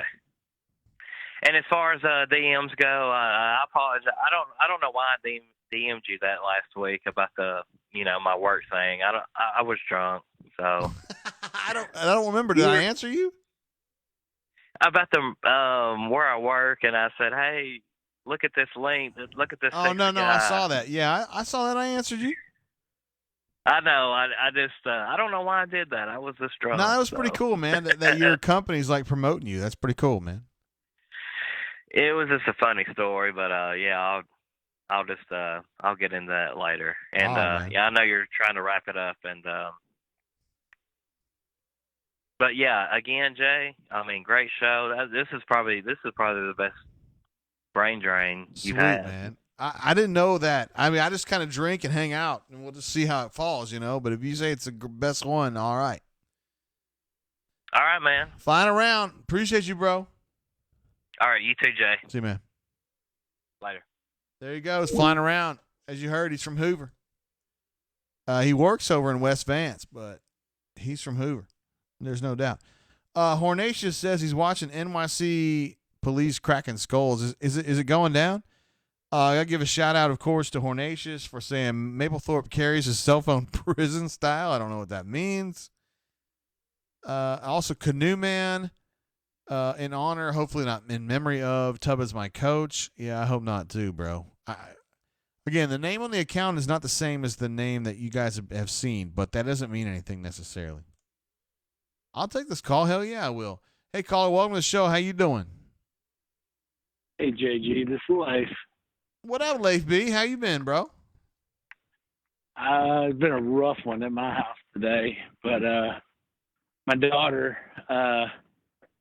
dropped the F-bomb for the first time as a 6-year-old. Oh, my. Where did she hear that? From her mother? Hey, she does. My wife cusses like a sailor, and she can't stop it. And I know how to not cuss in front of my kids or in front of a lot of people. But I can cuss like a sailor, too. Just not in front of the kids. But, yeah, man, that's one of those things nobody really teaches you. And, like, hey, here's what you should do whenever your daughter drops an F-bomb at 6 years old. And, I mean, it wasn't like, you know, sometimes kids just accidentally say something. She knew exactly what she was saying. Oh, boy.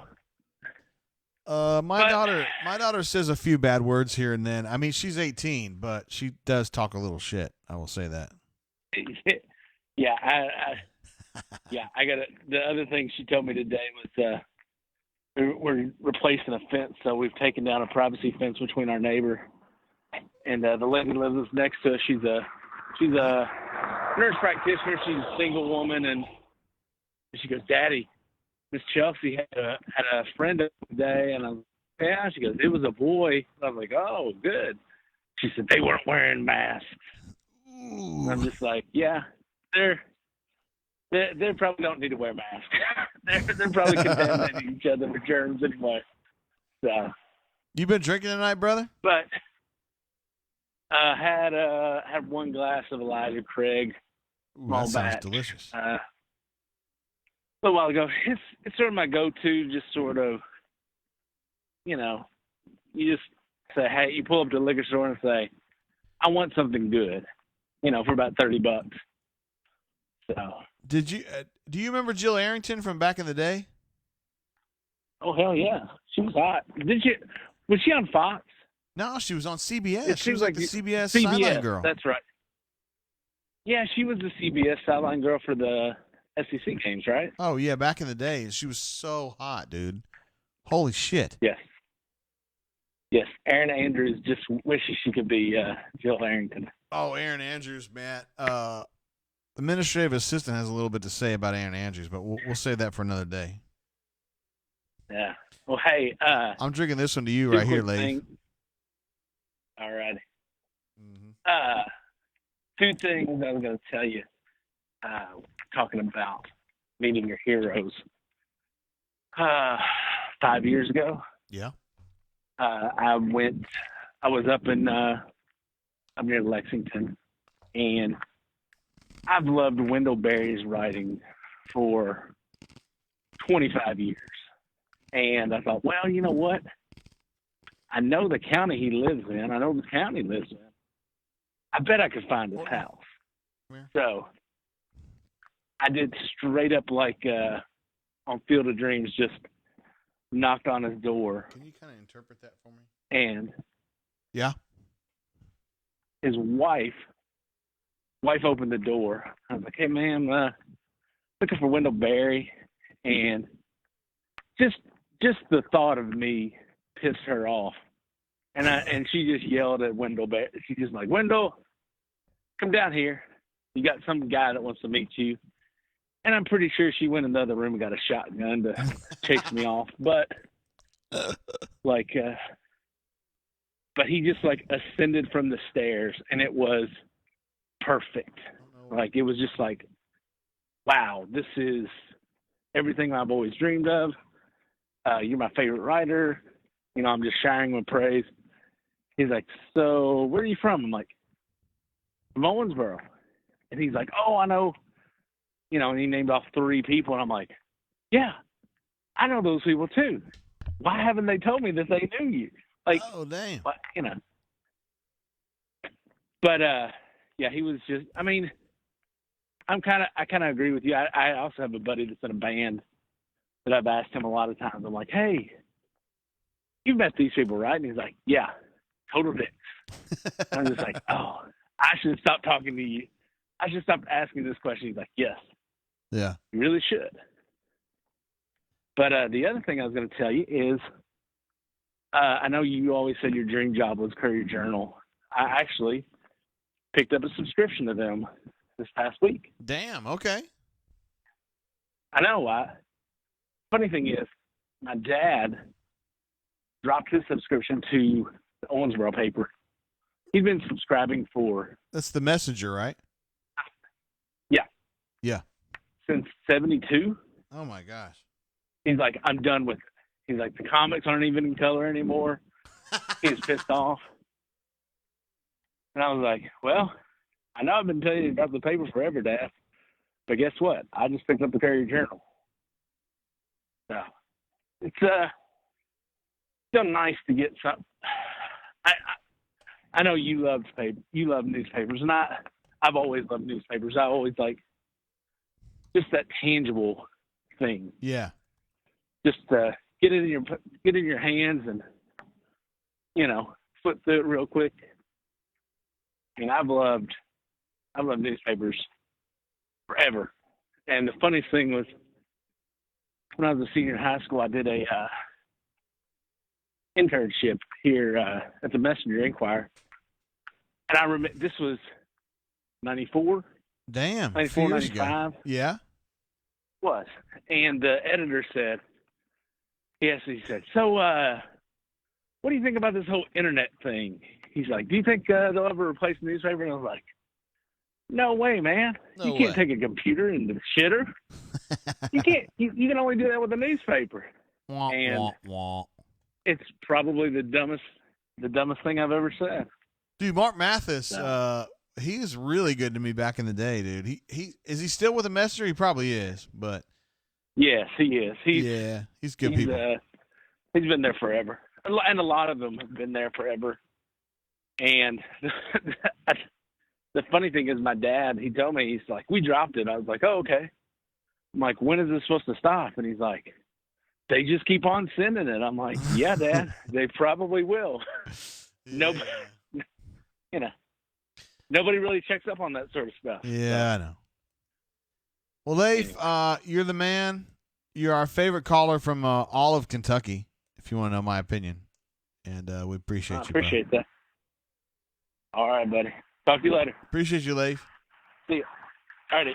All right, there he goes, Leif, my man from Davis County. Hey, hold on just a second. I got to talk to Courtney. I'm going to pull my mic line out so y'all don't hear what I'm saying.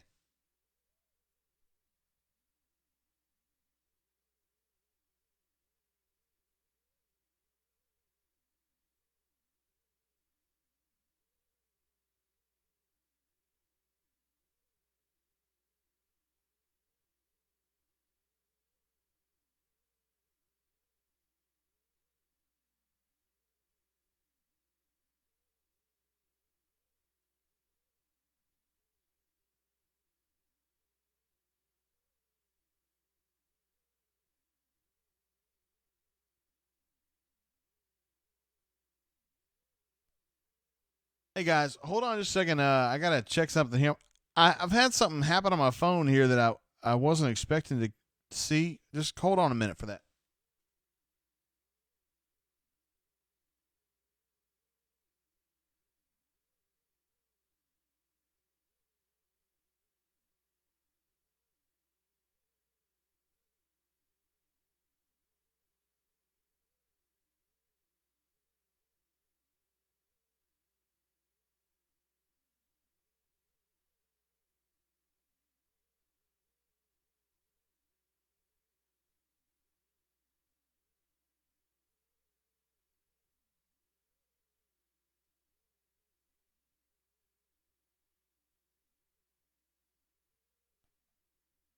All right, so here's what I want to talk to you guys about here. I better take Jill down, even though she's she's really hot.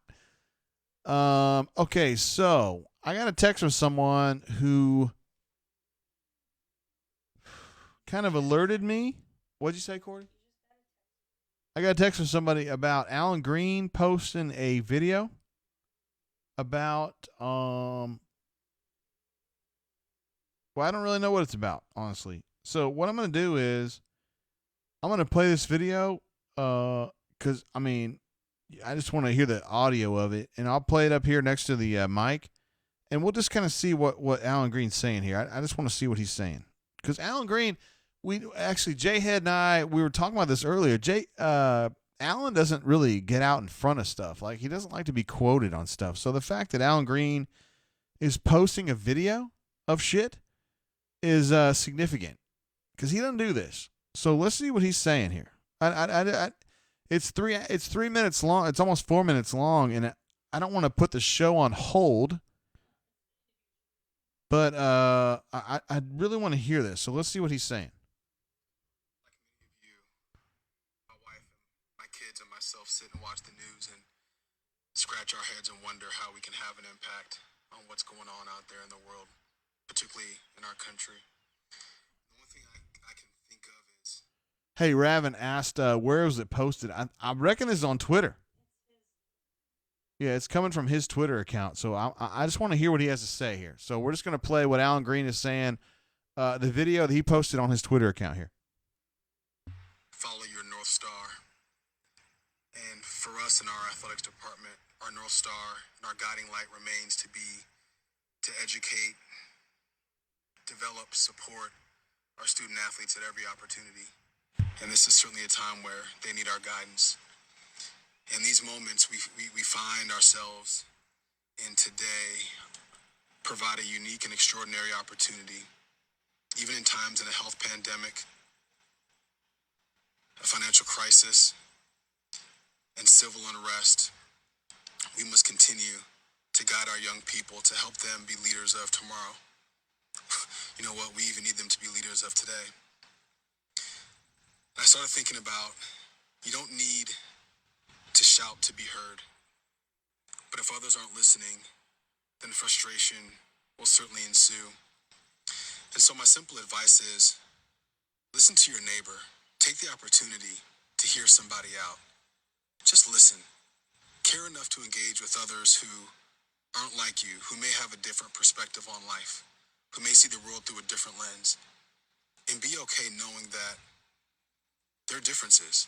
We have to welcome them. And I know certain conversations are uncomfortable, but this discomfort allows us to grow through acknowledgement and empathy. And at Auburn, our student athletes, they deserve to have a safe space to be heard. All people deserve to have a safe space to be heard, so that we can learn and grow and make a difference. And after speaking to our head coaches, we will certainly recommit ourselves to processing these challenging times and to channel our energies into positive, constructive action. And I'll certainly admit, being a leader under these unique circumstances is difficult. And we must handle all these things delicately and authentically. And I guess rest assured that know that the Auburn family and our athletics family will extend grace and forgiveness, but will also demand decency. We'll demand dignity, and we will demand respect for all. And together we'll find a way to use our influence for good. Nelson Mandela, often quoted, and I have to read this: sports has the power to change the world. It has the power to inspire, the power to unite people in a way that little else does. It speaks to youth in a language they understand. Sports can create hope where there was once only despair. It is more powerful than governments in breaking down racial barriers. It laughs in the faces of all types of discrimination. Sport is the game of lovers, and we have to love each other right now. And we believe in all these things because we believe in the Auburn Creed. And I encourage everyone out there to join us so that we can demonstrate to the world that we're better when we're united versus being apart. War Eagle.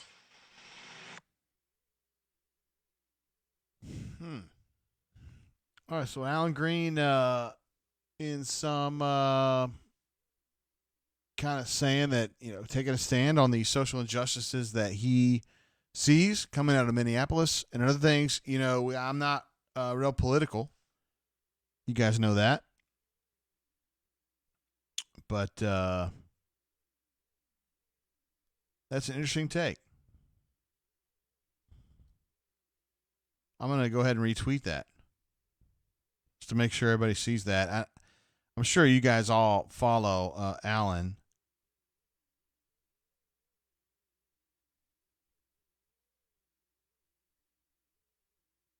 I'm going to go ahead and retweet that. I don't really know what to say about that.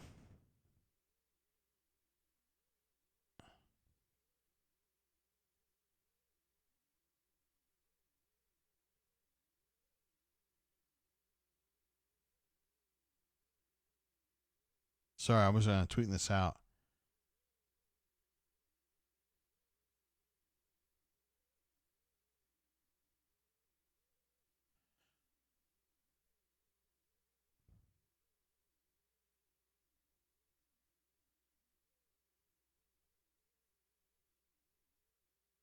Hold on a second. I got to take a break.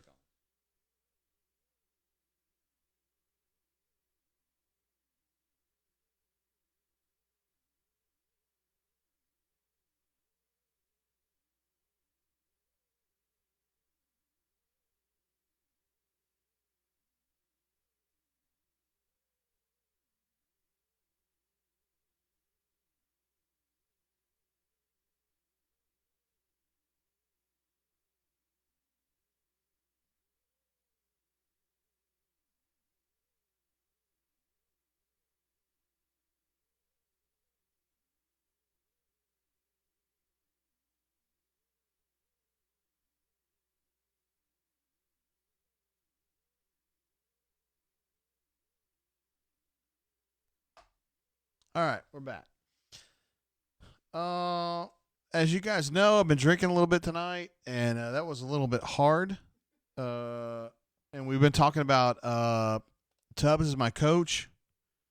So it's been kind of a heavy night, I guess.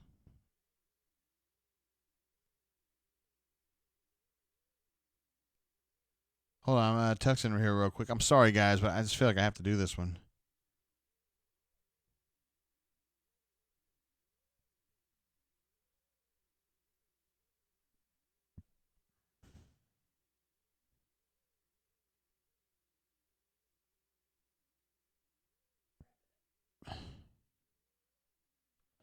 I mean, I'm kind of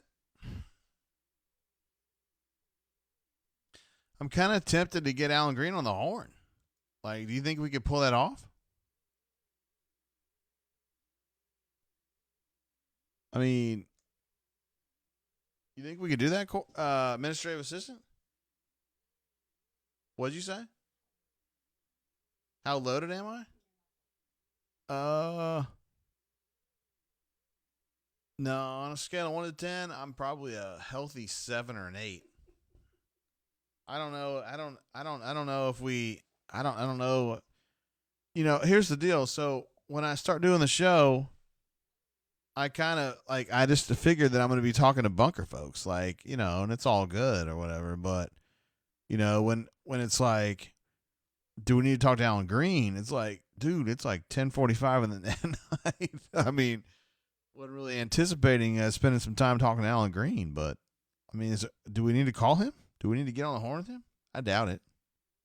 Do we need to get on the horn with him?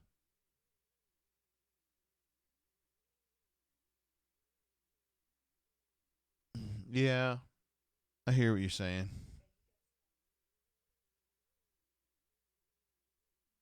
Yeah, when it comes to the show, man. I mean, I'm not really expecting to, I don't know.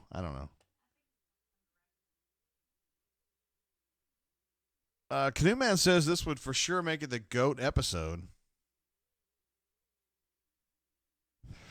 I mean,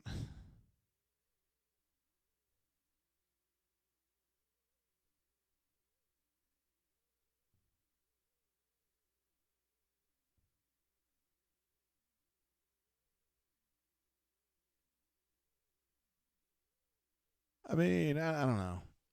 Call Me Biscuit says probably not a good idea, JGT. I mean, I hear what you're saying, dude. I am a little bit lit, no doubt.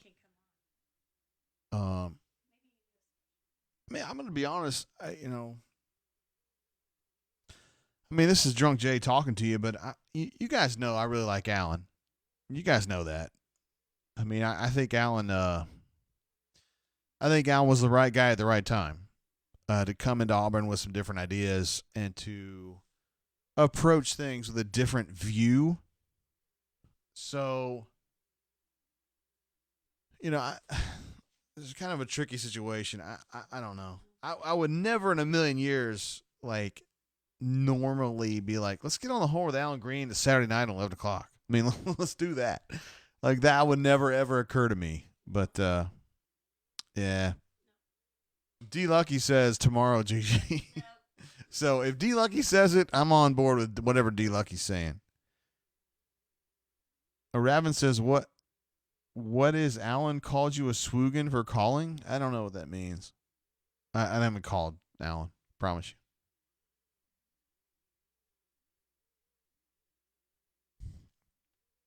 But anyway, let's see. Alpha Tiger says, Alan's take for the most part. Didn't listen as closely as I should have with TV on in the background. It was vague. It was kind of vague. But basically committing to supporting student athletes in every way they can. Yeah. That's fair. I think that's fair. Oh boy. So we're at a point in the show where administrative assistant says that we should wrap it up. As D Lucky would tell you, she said that like 45 minutes ago. No, like an hour and 15 minutes ago, I should say. Raven said a special Sunday drain would be cool. So I don't know. Leif says that message was very raw, very heartfelt. Words are tough right now. Here's the problem for me. I've been on the air for almost 4 hours now, so I don't have a TV in this room. I have no idea what's going on. Is shit going down? Like, are there a bunch of really violent demonstrations going on around the country? Because I don't know. I honestly don't know. Oh, okay. Let's see. D Lucky says biggest part of what ADAG said was to listen to someone different than you. Word? Can do that. Melee says maybe we could talk about Pat Dye. All right, so on Pat Dye, we know he's got the COVID. We know that he's 80 years old, give or take, and we know that he has been sick. I'm not going to get into HIPAA stuff. I don't want to go in too deep with his situation, but I think that it would be fair to say that folks should be praying for Pat Dye. Just to say, hey, man, I hope you get better. I hope that God continues to heal you. I don't think the story, I think he's having to fight right now. And I can't sit here and tell you he's going to be okay. I think it's been tough for him. And I think Coach Dye is fighting right now. Yeah, so. Stu Pup says, protesters in many different cities, some more violent than others. So, yeah, you guys know I'm not political. I just personally. Okay. Administrative assistant says I probably need to go ahead and go. I was just been drinking, So I'm going to leave it there. Hate to leave you guys with an Alan Green, I mean, Alan Green so rarely, tweets out stuff like that. And I hate to leave it on such a solemn note, but, the situation we're in right now, that's kind of where we are right now. So when administrative assistant keeps giving me the wrap it up sign, that means that I should probably wrap it up. So we'll wrap it up there. We're 3 hours and 43 minutes. That's not really that close to 4 hours, is it? 4 hours would have been our all-time record, but that's still a long way off. So we'll just wrap it up there. All huge ups to our incredible super chats tonight. Insane night for super chats. Let me give a shout out to all the folks who super chatted. Ruxpin, Stu Pup, my man, Ryan D, who is now a Bunker member. Boom. Right there. Daniel P, Jazzy Joe. Unbelievable to see Ruxpin and Jazzy Joe going at it like that.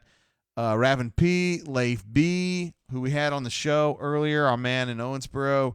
AU Storm 20, who also called into the show. Outstanding human being.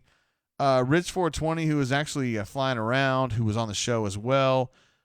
Bob M, who I think was trying to call into the show, but I didn't pick it up. My bad. Y'all, I was trying to figure out what was going on with that.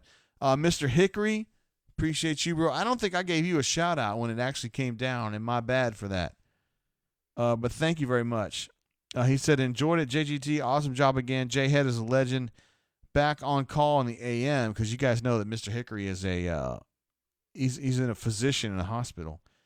Back on call in the AM. Thanks to the family for the entertainment as well. Hornatius, Canoe Man, and Call Me Biscuit.